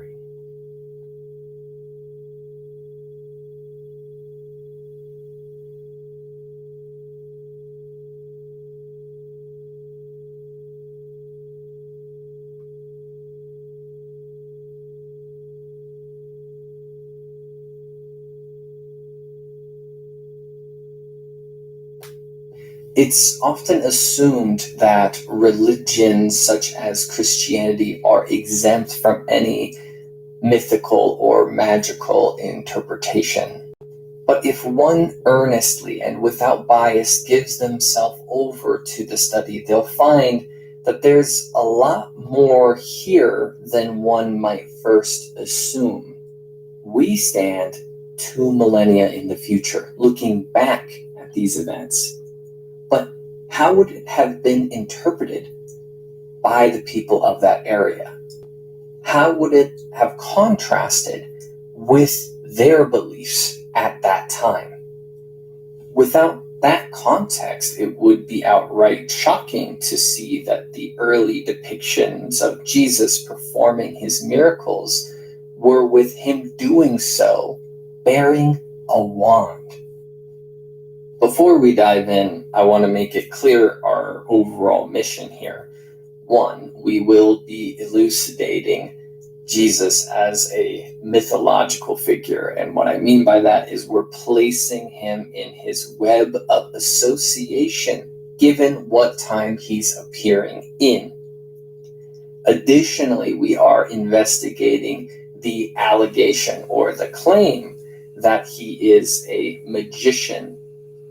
Overall, we will be discovering the information here. We will not be seeking a hard and fast conclusion on the matter. So with that, let's just go into it openly. So who is making this claim, this designation of Jesus as a magician? To be fair, early Christians are the ones creating these depictions. However, the main claims come from early Greek writers and from the Jewish Talmud. In said Talmud, there is a mixed bag when it comes to how to interpret the miracles of Jesus. Some are more. With data you won't find anywhere else, your next great hire is here. Experience an incredible selection of the latest equipment, apparel, footwear, and accessories, and a dedicated team of certified fitters and instruction professionals ready to help. Golf Galaxy has everything you need to start your season. Level up with the best new clubs from Callaway and Odyssey, up to 8 yards longer with the Elite Driver, elite distance from the new Fairway Works, exceptional speed, forgiveness, and feel from the new Elite Irons, and zero torque for a better stroke with the AI1 square-to-square putters. Gear up at Golf Galaxy.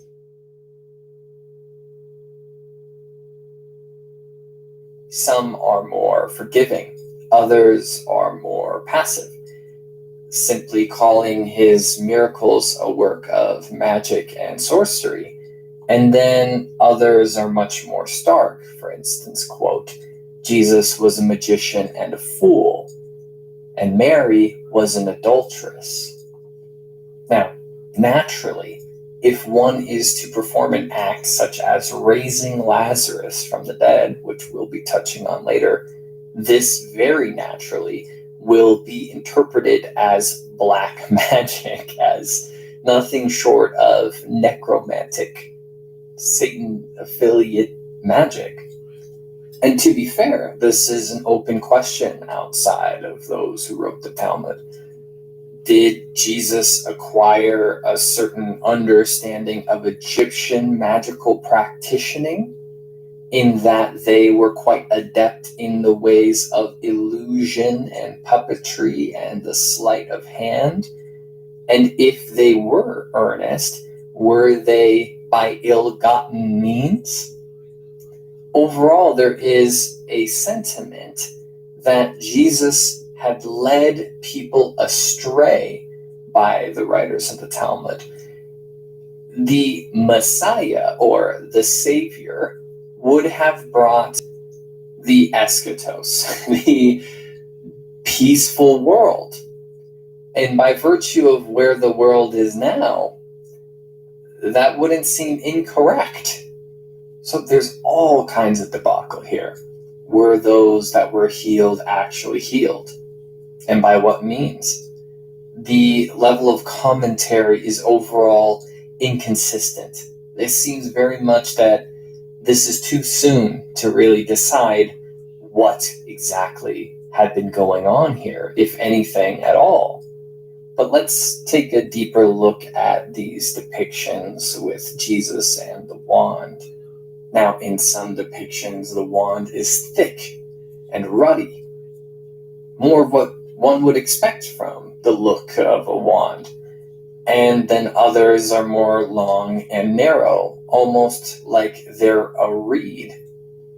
While wands were used for a while now in the ancient Greek magical tradition, the power was mostly seen to be in the incantation, in the words given in the magical act.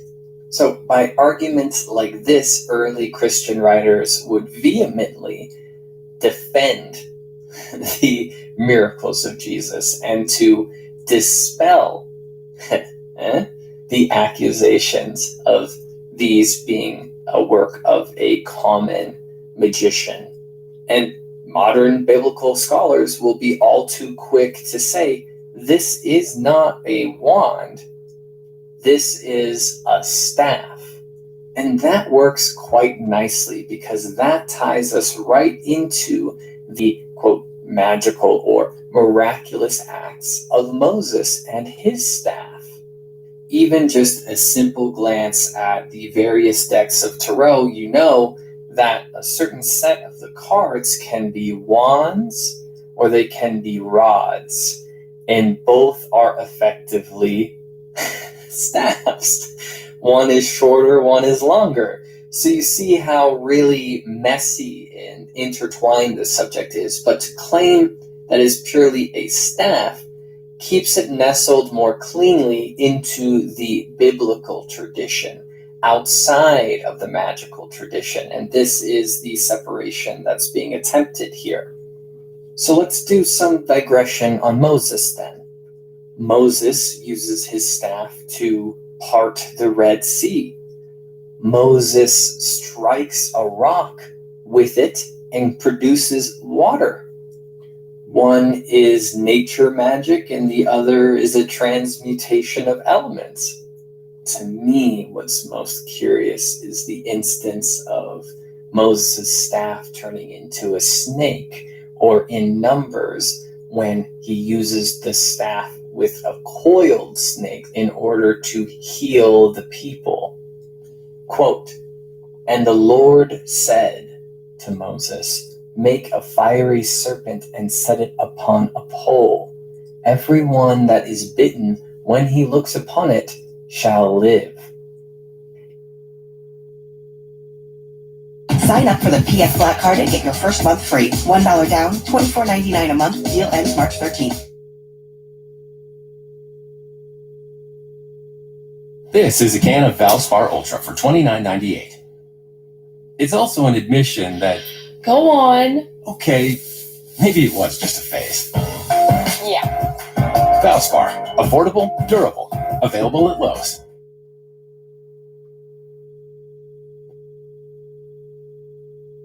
If we do a little bit more digging, then we would find that this depiction goes back into Mesopotamia, which really makes one wonder about the inspiration and the initial intent of this depiction in the Old Testament. This staff will be called Nehushtan. Now, later on in the Bible, when they are moving to destroy idolatry in the surrounding area, this staff will be destroyed as it was being treated like an idol. So, a very curious case here of how to interpret this motif, this symbol, this artifact. But to bring it back a bit, it's very curious that of all the things that Jesus would mention of this Old Testament, he says, quote, "Just as Moses lifted up the snake in the wilderness, so too the Son of Man must be lifted up, that everyone who believes may have eternal life in him."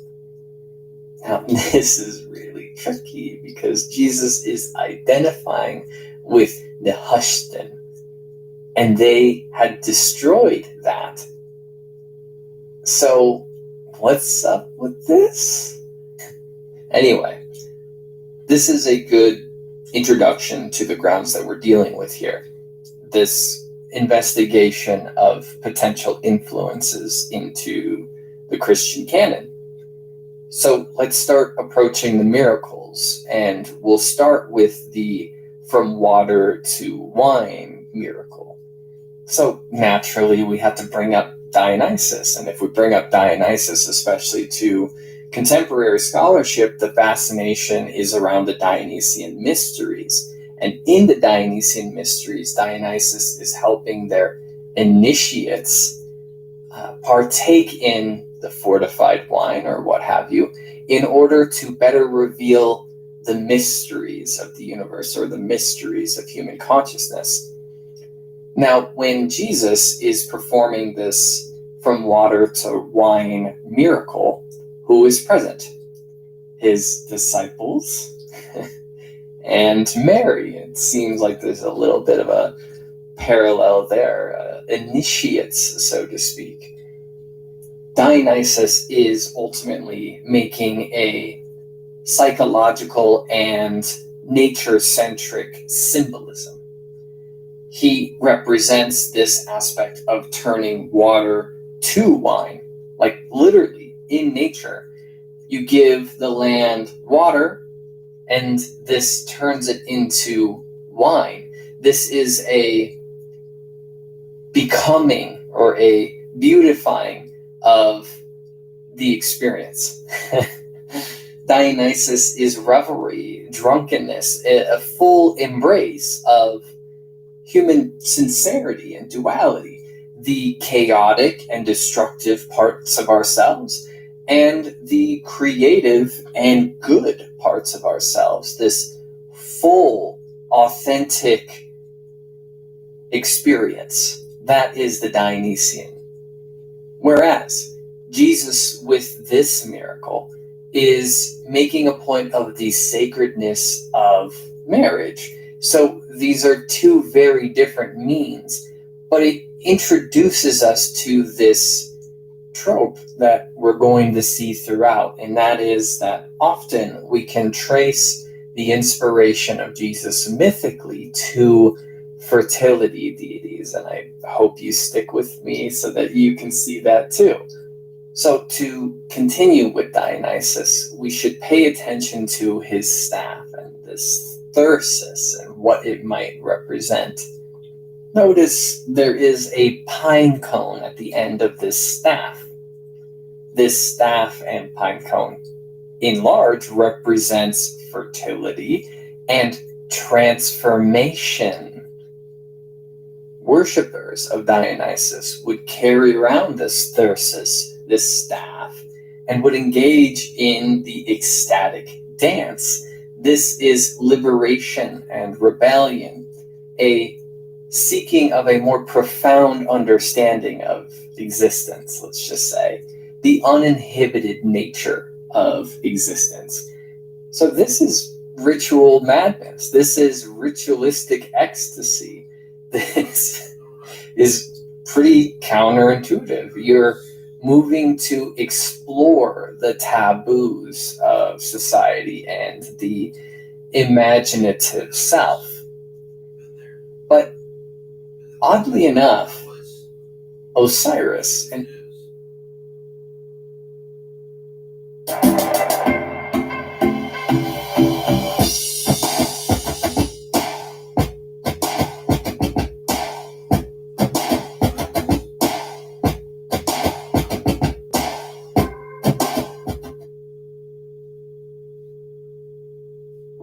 Love it. Grandma, eat your finger. Why is everyone always feeding me? Just give it back to Fiber Nita.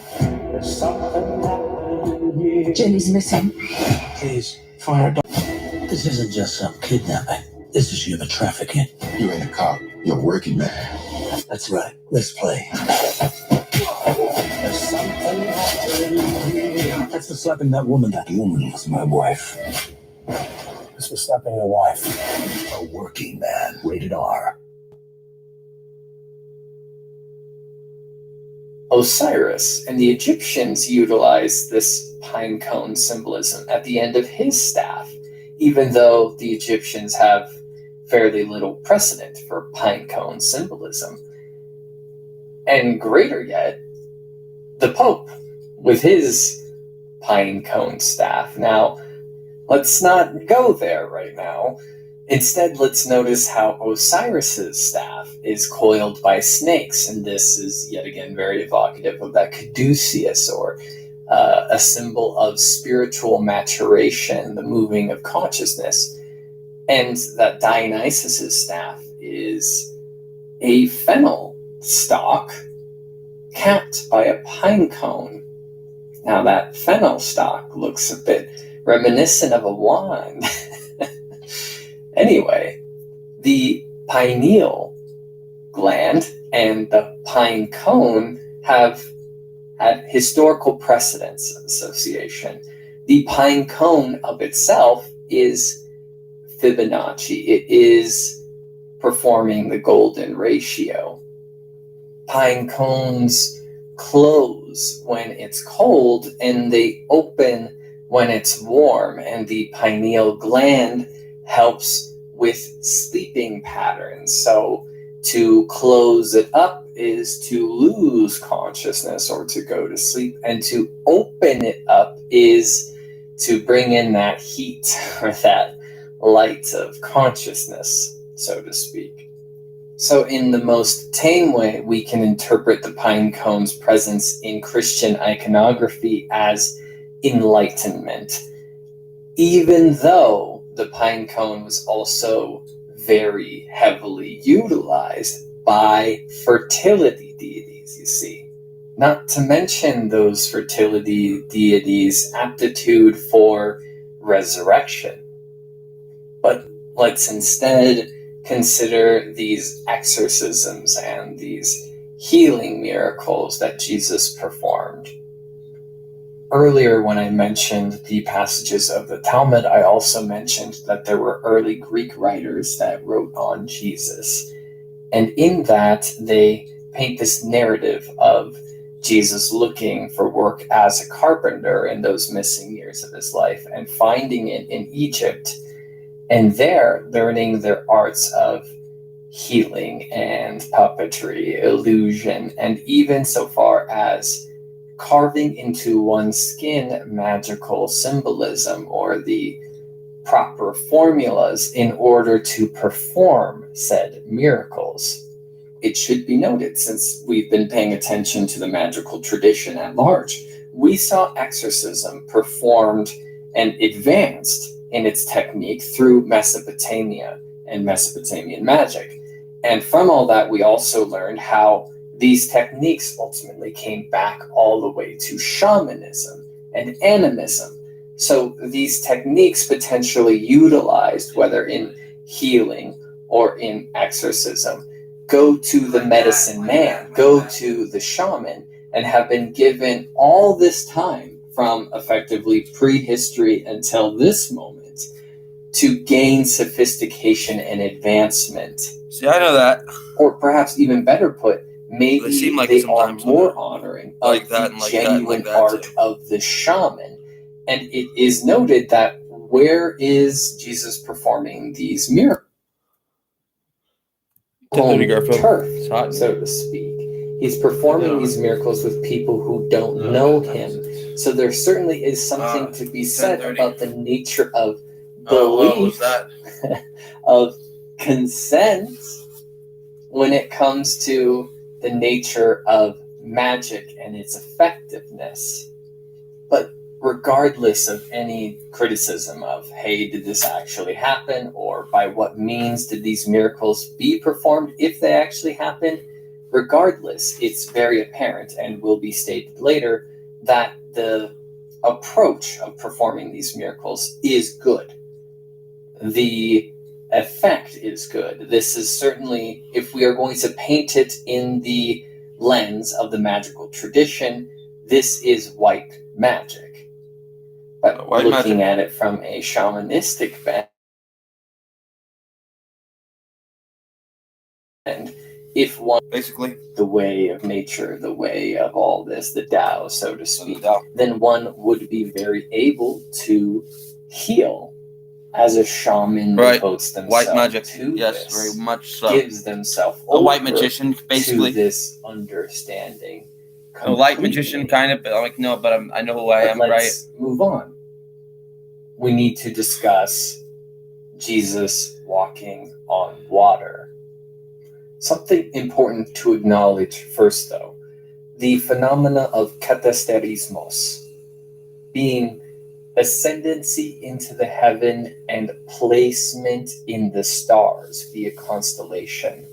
This is a frequent act of honoring a demigod or a significant legend in the ancient world.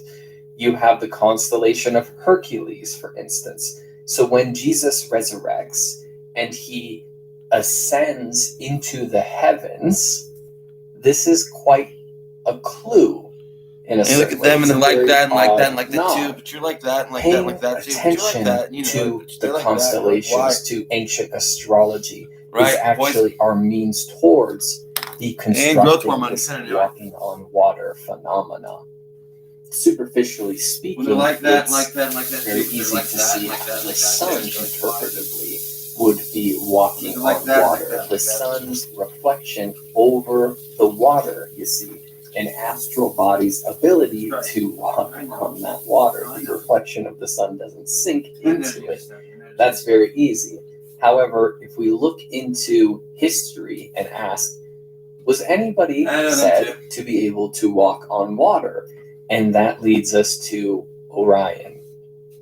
Quote, Orion, 10, 3, 4. the son of Eurale, the daughter of Minos, and of Poseidon, that there was a gift given to him, the power of walking upon the waves as though upon land. 10:34. This is stated by Hesiod and is corroborated by Apollodorus, by Virgil, and Gaius Julius Hyginus. This power to walk on the water was gifted when Orion ascended into the heavens, you see, was given constellation. Interpreting this astrotheology, we need to see where Orion is in the sky.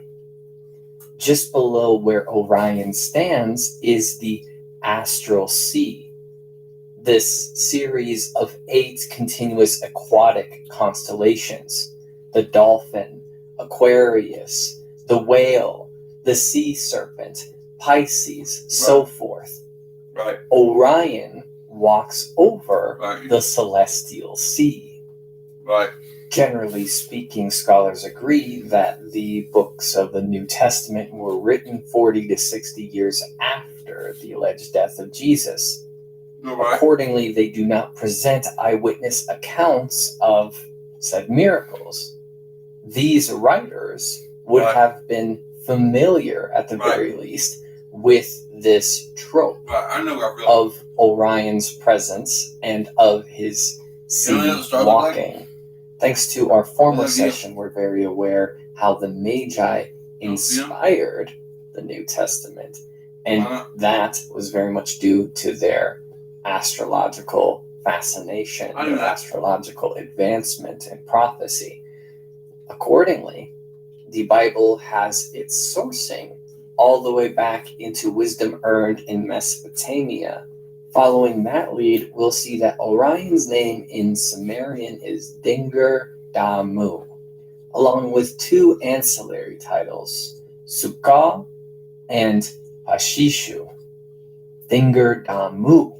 Dingur means God. Deep automotive knowledge. One part that makes O'Reilly stand apart. Auto Parts. Get the new Samsung Galaxy S25 Plus with AI on us, only on Verizon.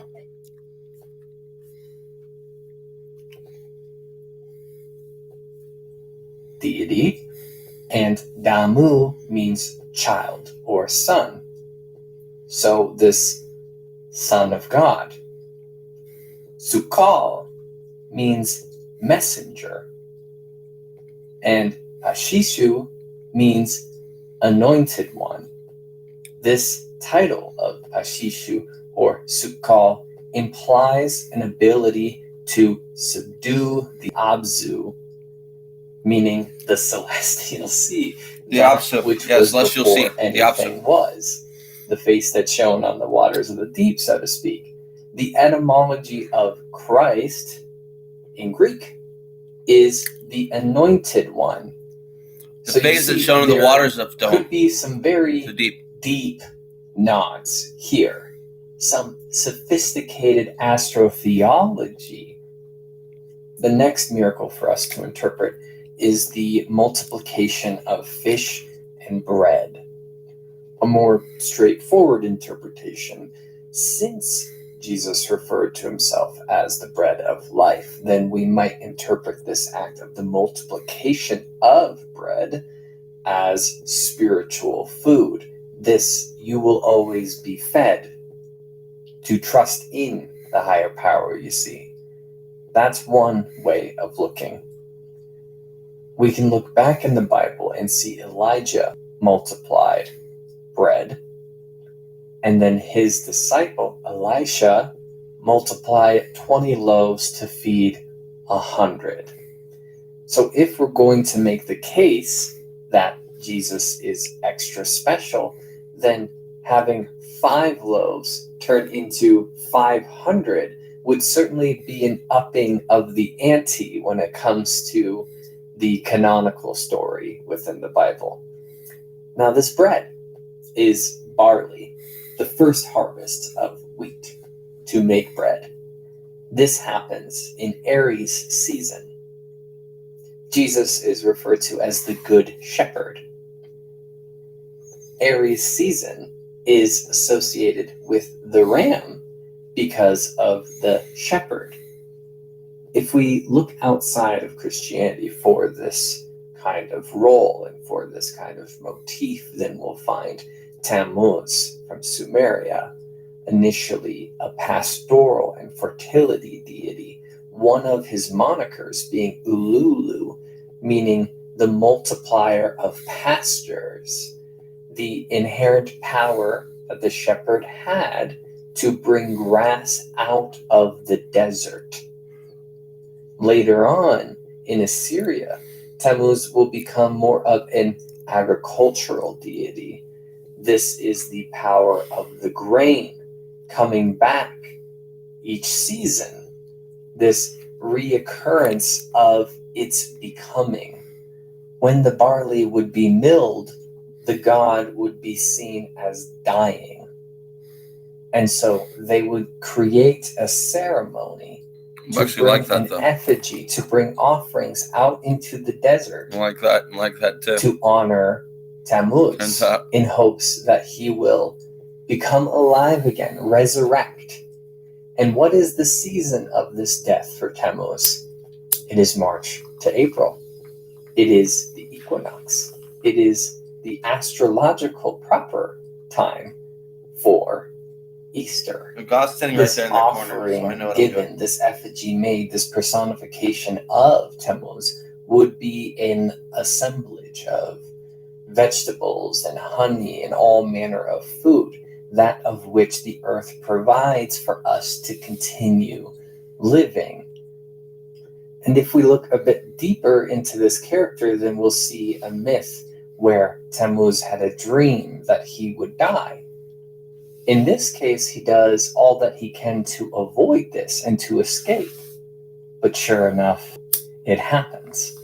And in the other myth, the descent of Inanna, we see that that is a direct substitute for the myth of Persephone, of which the Greeks will tell. And in this case, Tammuz and Inanna switch places throughout the year. This is when fertility goes underground and then later comes back up. But we do see this direct case of resurrection, but it is purely tied to the natural, how the land will grow again. It will stop and it will grow again. Tammuz, the shepherd, represents this vegetative growth, or later represents the grain's growth in this way. So this resurrection is very apparent. We could call this a symbolic or a spiritual resurrection. Regardless of the technicalities, it does seem quite coy that Ezekiel 8:14 gives reference to Tammuz. This character of Tammuz seems to be the oldest inspiration for this particular story. But this inspiration, this motif of fertility and resurrection is going to spread out all across the board. And we are going to entertain that. We are going to divulge, at least in some small way, each of these stories and each of these variances that come along with how this story has moved through time. And we can begin with a tutelary deity, a Phoenician deity, that being Melkort. And while much isn't known about this deity, we can discern two very poignant things.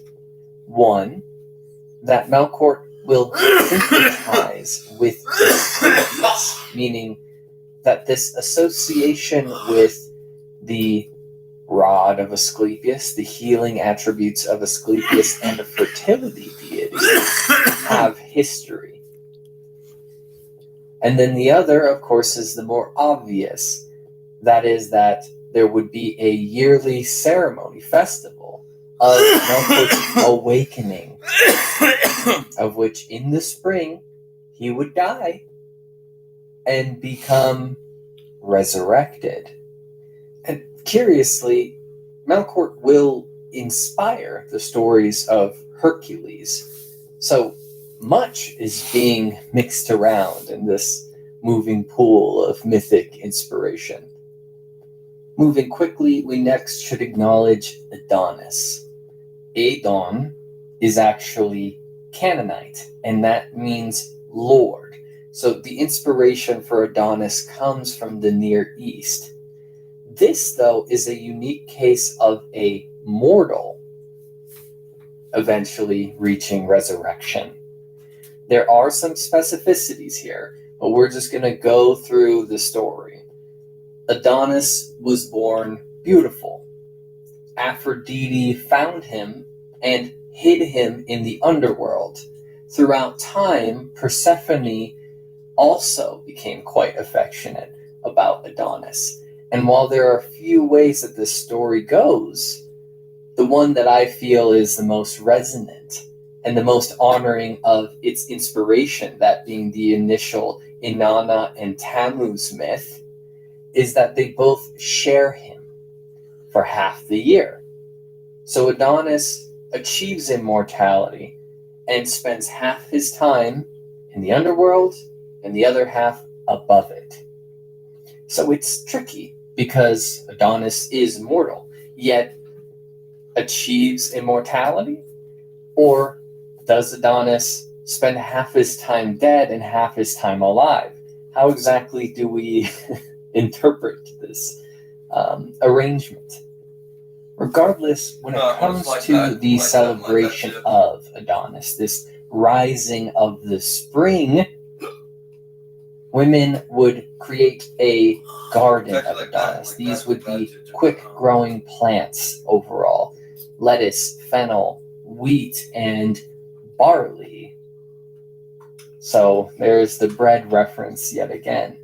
The quote is, "First they weep for him, since he has died, and second, that they rejoice for him, because he has risen from the dead."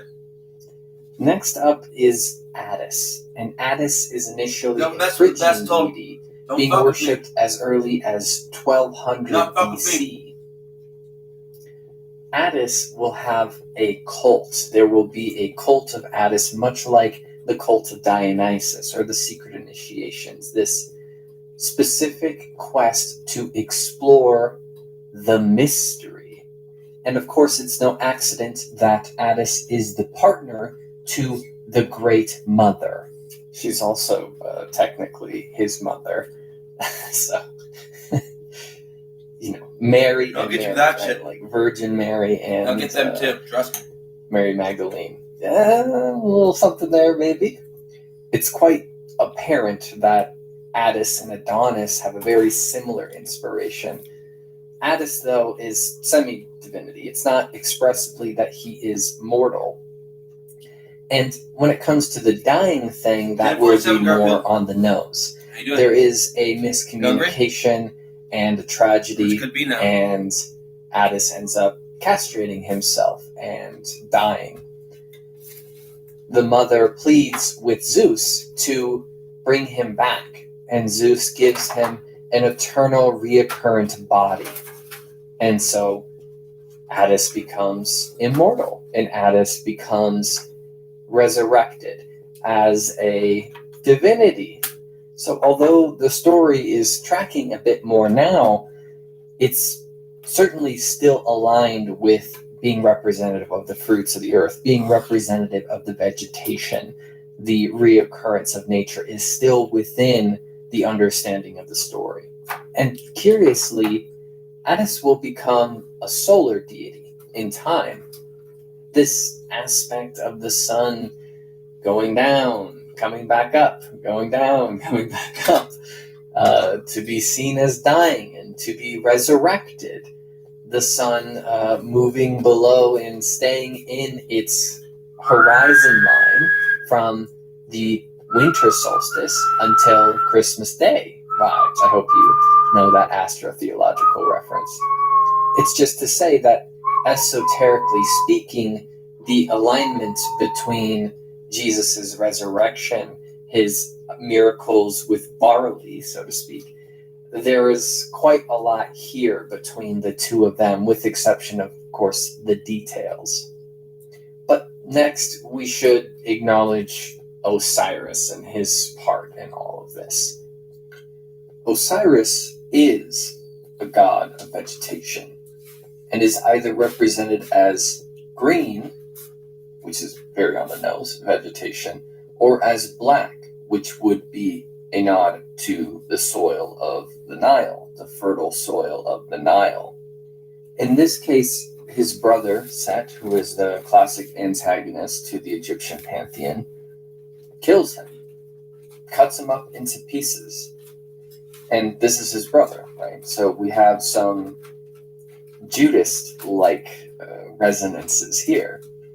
Isis, like Inanna or Aphrodite, finds all the pieces of his body, wraps him in cloth, and he is brought back to life. He is resurrected. No way, right? Osiris then is at the very least associated with the nature rhythms, with the natural cycle of the seasons, but most notably the spring. And then in accordance, the ram, associated with the ram, and the tools of a shepherd. And curiously, his sign in the sky is the rising of the star Sirius and constellation of Orion.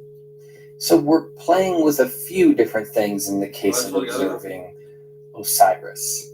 One is this nod to the dismemberment myth, which isn't our job to deal with today. But in accordance with festivals, it's shown that after Osiris is brought back to life, he defeats Set. So this resurrection and redemption is thematically on the nose. Last on our list of acknowledging ancillary or analog fertility deities is Exactly blah blah blah blah blah blah the Canaanite storm and rain deity as an interesting variation. This is the most appropriate because the Canaanites are the inspiration for Judaism and then subsequently Christianity. This is all the same area. In addition, the motifs that we're going to be seeing here are the most informative. So, as mentioned, rain, storms, an association with the agricultural cycle, a direct inspiration from Tammuz. Baal is the son of El, meaning God. El in Yahweh would become God. Not really, not like that. So, yes, it is fair and completely direct to say that Baal is the son of God. Baal will succumb to death, will die by virtue of the god of death, Mat, etymologically the roots of the term mortal and muerte. Baal's consort, Enoth, will mourn him, and he will subsequently be resurrected. Since he conquers death, he is given a king status. King. I know it. I'm dumb. And he is proclaiming the beginning of a new peaceful era. In reference to Jesus, we'll see this quote. He humbled himself and became obedient unto death. Therefore, God has highly exalted him and bestowed on him the name which is above every name, that at that name of Jesus every knee should bow in heaven and on earth and under the earth, and every tongue confess that Jesus Christ is Lord. Again, since this Son of God conquered death, this is proof of their kingship, proof of their divine ordaining. The analog here is the most capturing, is the most parallel. It would seem then that Baal serves as a cultural, theological, religious, mythic foundation for the later precedents of the Son of God, yet again. And here with Baal, it's a curious deviation from the different fertility myth delineations that we've seen, because now it's associated with the rain and the storms. So there is a higher vantage point already to being the Son of God, or that which is above. And here, if we just removed the more animistic or worldly aspect, then you can see a figure, an actual figure. Anyhow, we will summarize all this at the end. So that's needs to be said. But for now, we should notice that the variants of the fertility myths are always variable. This one is immortal, this one is amortal, and this one carries this motif with this miracle, but none of them are the same. They all, though, have this reproduction aspect or multiplication of the loaves that started this whole investigation. To be able to take a little food and make it a lot of food would seem very much in the ballpark of the fertility agricultural deity. And of course, they resurrect. So in a way, the performance of the miracle of the multiplication of bread is already quite the tell of this future resurrection that will happen with Jesus. But we should return to this miracle and notice too that there were also fish involved. It's not just bread, but specifically 2 fish. Now, while fish is a bit of a triggering mythological reference, it sent me down the road of Dagon, it sent me down the road of Matsya, the first avatar of Vishnu. But I think it's much more apparent and easy to see that this is quite the age of Pisces kind of reference to 2 fish, Pisces. Age of Pisces will begin with year 0, bringing in a new age, a new astrological age. That's what this all moves towards. And strangely, during this research, I happened upon a new manuscript, apparently just freshly unraveled, that gives an account directly of Jesus says. And one of the things that it alleges is that Jesus wasn't seeking to create a new religion, but was looking to restore a 1,000-year-old tradition. And this tradition, this 1,000-year-old tradition, was a God that was both male and female. And so that sent me down a ways.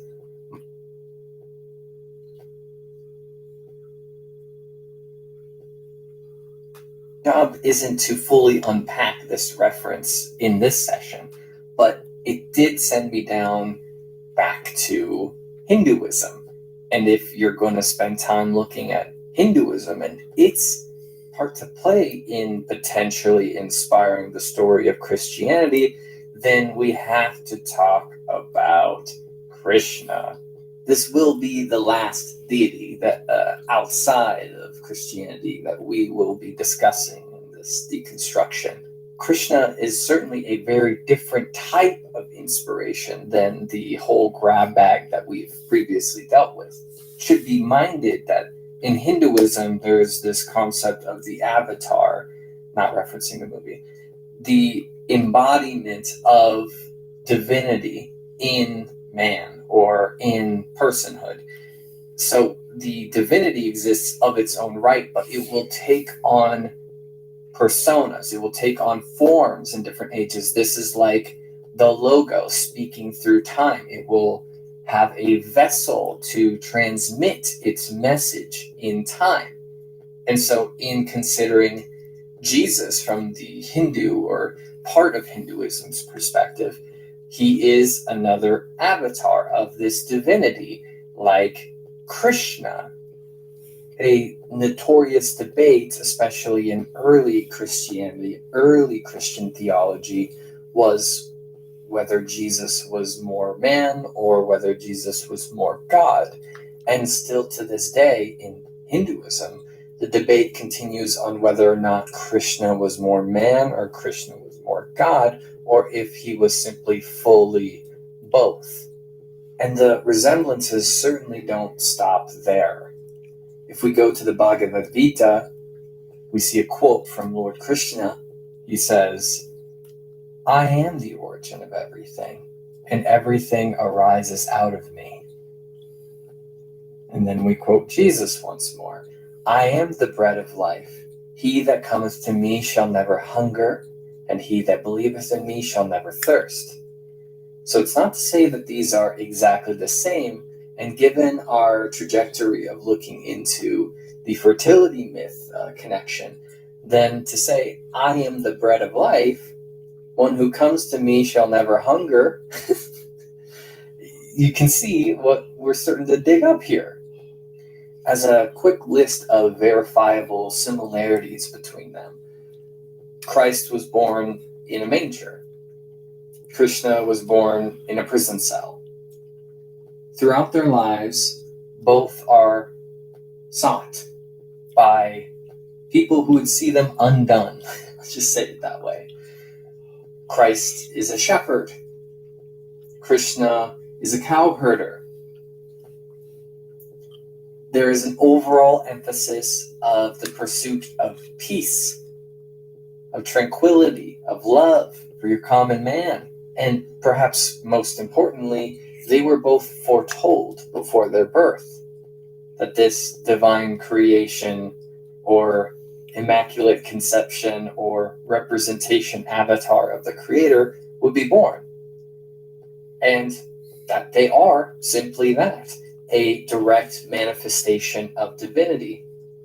Although these different areas would understand the concept of divinity differently, we nonetheless can see a resemblance.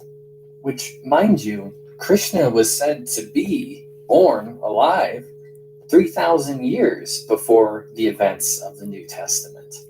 So this is all just to point to a different level of influence, a different potential lead in the mythological investigation.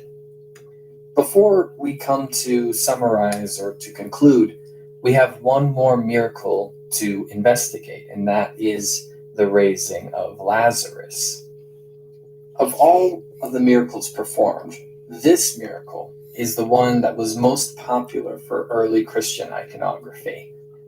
The outline of the story is that an individual, Lazarus, had been dead for 4 days. Jesus brought him back from the dead. And this is where we're seeing the wand appear most often as well. If we entertain the thought that the early Greek writers put forward of Jesus learning these magical arts from the Egyptians, even these high magicians, while they might be able to pull off exorcism or healings of those that are afflicted, this would have been certainly a one-upmanship, not just the self-resurrection, which will come later, but the resurrection of somebody else. So let's do a brief discourse on the philosophical, religious, spiritual ideas of the greater Mediterranean when it comes to the idea of the afterlife and the nature of the soul. Orphism certainly comes to mind, where Orpheus goes into the afterlife and seeks to bring back his lover, and would have been successful had he not looked back. As a general statement in the Greek understanding, those who died did not come back, with exception of very few legends, and they were attempted but not done. Since we brought up Orphism then, there is that concept of metempsychosis, of the transmigration of souls. This would give a better means towards bringing somebody back, so to speak. There was an idea floated around by Plato, who's ultimately a reactionary to Orphism, that souls had a waiting period before they moved on. And so theoretically, if we're dealing with the technical aspects of all this, if you caught somebody in that waiting period, you could bring them back from the depths. Just as long as the individual had not crossed the plane of oblivion or drank the waters of forgetfulness, this would, in theory, work. And so technically entertaining this in this kind of understanding of the greater universe and the afterlife.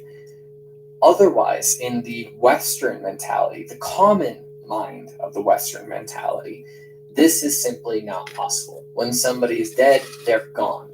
We've covered the afterlife and the underworld a fair amount in this course, so I don't feel the need to go into that there. So we do have some radical ideas, just given the area. We do have the Orphics, we do have Plato, we do have some influence of Oriental Hermeticism, but still yet, to the common man, this is not something that happens. This is not something that's possible.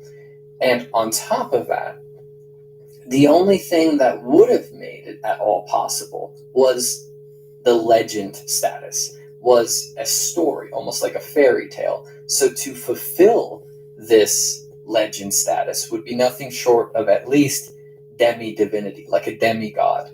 So that, I think, puts it into place how this meets the common man during this time. And to put that into perspective, this story of Orpheus moving into the underworld to bring his lover back was 500 years before the events of the New Testament. But to speak to the way former line of thinking that we are on, of Jesus being a magician, this is nothing short of a high act of necromancy. This is complete black magic. And to give that some more context, necromancy, by its very word and etymology, is summoning and speaking with, but it is not conjuring, it's not embodying or making them manifest in body.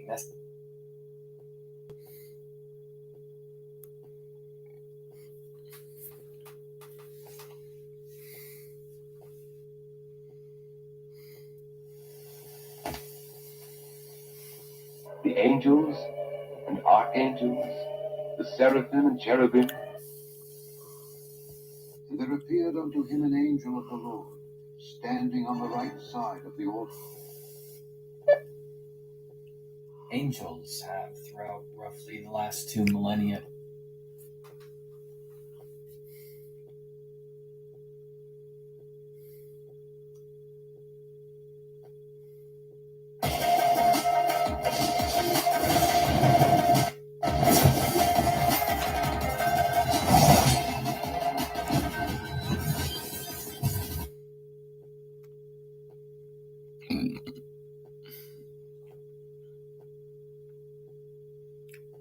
for the Western mind, Eastern religion can be obscure and hard to comprehend.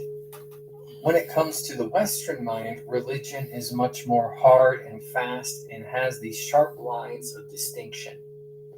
In Eastern religions, there's much more of this syncretizing and this mutual commentary that happens among different ideologies and religious practices. In approaching Shintoism, the same can be said. Where does Buddhism begin and where does Shintoism end can be a frustrating subject to investigate. However, many Westerners are going to be more familiar with Shintoism than they might assume. By virtue of globalization, even just a tacit interest viewership of anime or Eastern film, they've already been introduced to several elements or motifs or yokai from the Shinto tradition. Our approach in this session, as it always has been when it comes to focus subjects on specific traditions, is that we will go through a loose history. We will give the philosophy, the spiritual tenets, creation story, speak on spirits, the unique things that make Shintoism Shintoism in comparison to other Eastern religions or other Western religions for that matter. What also always needs to be prefaced is that I am not from this culture. I am researching this as an outsider. And while I can bring a level of expertise by virtue of comparative mythology, my pronunciations will very likely not be proper. In which case, I hope commenters will help fill in the gaps of what I can't speak rightly to. But that's it for the hedging. We begin by actually looking at genetics. Amidst the last ice age, Japan, along with the Philippines and Indonesia, had land bridges or ice bridges in the glacial maximums that connected these otherwise separated land masses. Scholars say by this means, roughly 35,000 years ago, Right. we have the first migration. And they're like that, and into like Japan. that. It's like that too. And The you're like, second right. migration Right. happens around 15,000 years ago Right. and is Right. constituted by the Ainu, Right. who are coming Right. from Siberia. Right. Now, the Ainu have Right. a completely different language, Right. completely different ancestry. So right away, we're establishing that there are And they know you're like that and like that and like that too, even, but they're like that and like that, but they're like that too, and you're like that. We now refer to as Japan. All right. And Yeah, then right. lastly, Right, around man, right. 500 BC, that brings a whole different sort of culture, most notably agriculture. And like fucking women, This right? is And a they're like, very rough summary overview of this history. Right. It's still But he said right, and he developing. said he was wrong Academically, though. the history is still being Yeah, it might have been unraveled in this because way. they're evil. There's No, they're a lot evil. to Those ones over mention there are evil. in that big summary that I gave. But for our purposes, this is just to say that there are 3 distinctive groups that are bringing in what will eventually constitute what we call Shintoism. And it's not coming from solely one people.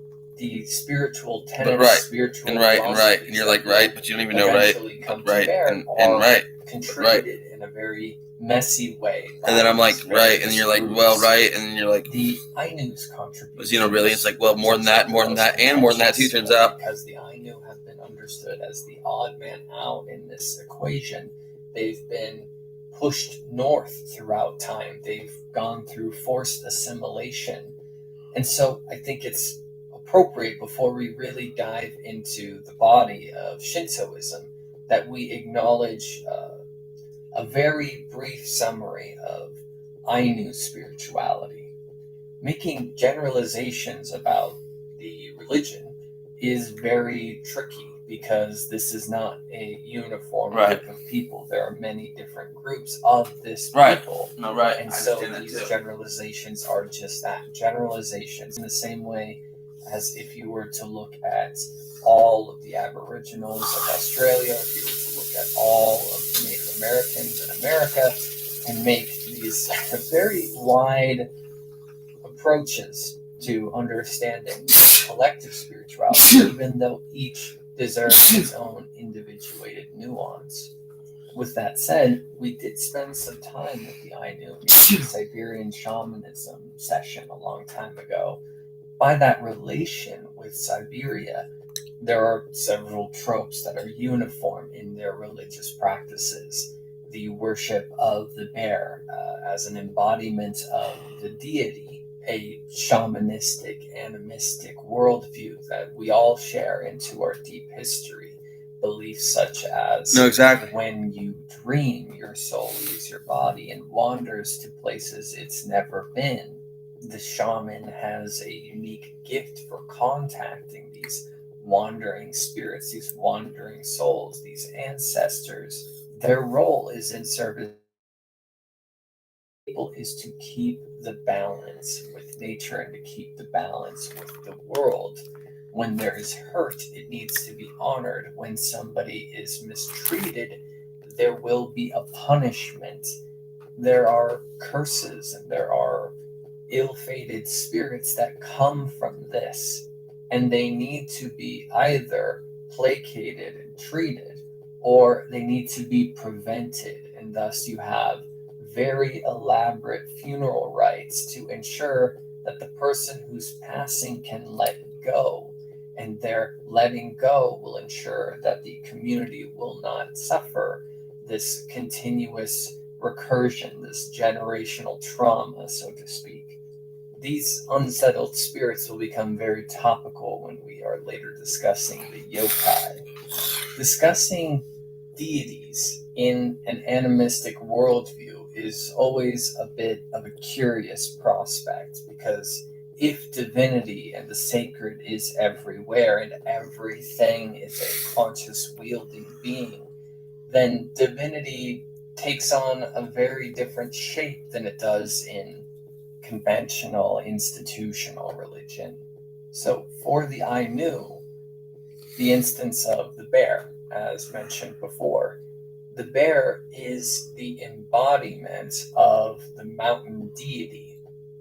The mountain deity takes on this body to gift the people with meat and fur. The deity is continuously reoccurring in this world, is an eternal essence. In a lichen sort of way, we could look at the Apis bull and what that was for the Egyptians. The creator god is reoccurringly putting itself into the body of a bull. And in this case, with the Ainu, it is reoccurringly appearing in the bear. And this could be quite telling for us if we ever get to a session on the bear cults as they were in Europe. For the Ainu, these deities are referred to as kamoi. and that sounds very much like kami, again, relevant later. Variant deities can manifest in the fox, or owls, or seals, or land, sky, creatures. They embody all manner of life. But, of course, a more familiar form of deity is also known, the deity of fire, a goddess of fire, which that very much goes to Siberia, the goddess of fire. Picture this. You've got a big new website idea and your team is ready to go. Instead of taking months to build it, why not just use Framer? With Framer, designing is building. No handoffs, no waiting. Build your... The goddess of sun and moon. Some regions, they are distinctive. God of sun and god of moon. But in others, both. Goddess of sun and moon. Dragon deity in the sky. The deity of the house. The deity of the altar. The deity of the woods. And the deity of water. If you notice, these are all very observable things. Where the projection of deity is applied is to things that can be witnessed with immediacy. Their effect on the world is witnessed firsthand, and thus the deification of those things is given because it can be.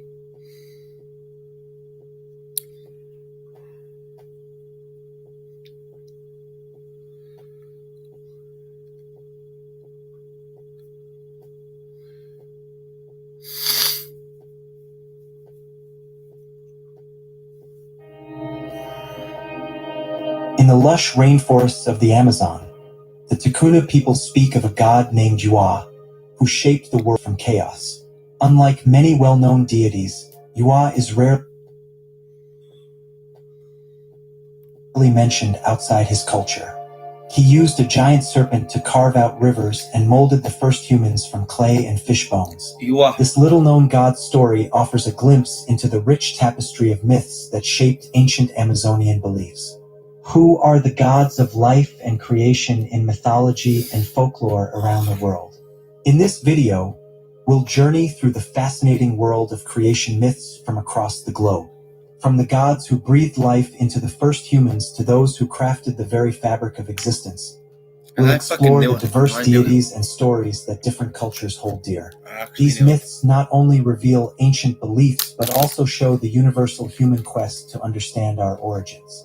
Creation myths are a universal aspect of human culture, providing insight into how different societies perceive the origins of the world and life itself. These myths are often populated by powerful deities who shape the universe and bring life into existence.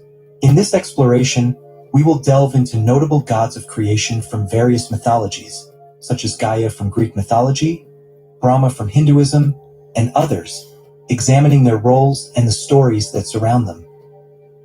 Gaia, in Greek.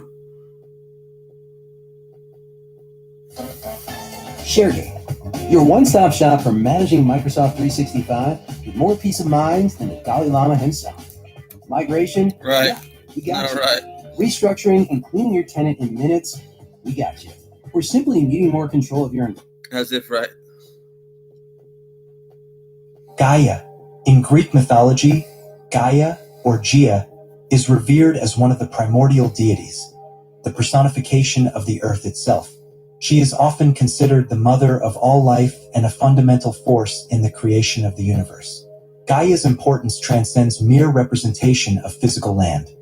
She embodies the essence of fertility, nurturing, and the interconnectedness of life, shaping the foundations of mythology and society in ancient Greece. As the progenitor of various beings and entities, Gaia's influence extends to gods, titans, giants, and humans. Her role as a life-giving force allows her to be regarded as a central figure in the discussions of creation myths within the larger context of Greek mythology. Understanding Gaia requires delving into her mythological background, her relationships with other deities, her various incarnations, and the themes surrounding her. The primordial deities and the birth of Gaia. Gaia is often listed among the first entities to emerge at the beginning of time. According to Hesiod's Theogony, which is one of the principal sources of Greek mythology, the universe initially consisted of chaos, an unformed void. From this chaos, Gaia came forth. She represents stability, solidity, and existence, contrasting the formlessness of chaos. Her birth signifies the beginning of the world as we know it, where Earth was created to provide a foundation for life. Along with Gaia, several other primordial entities emerged, including Uranus, the sky, Taran. So I'm gonna go back and see that one again.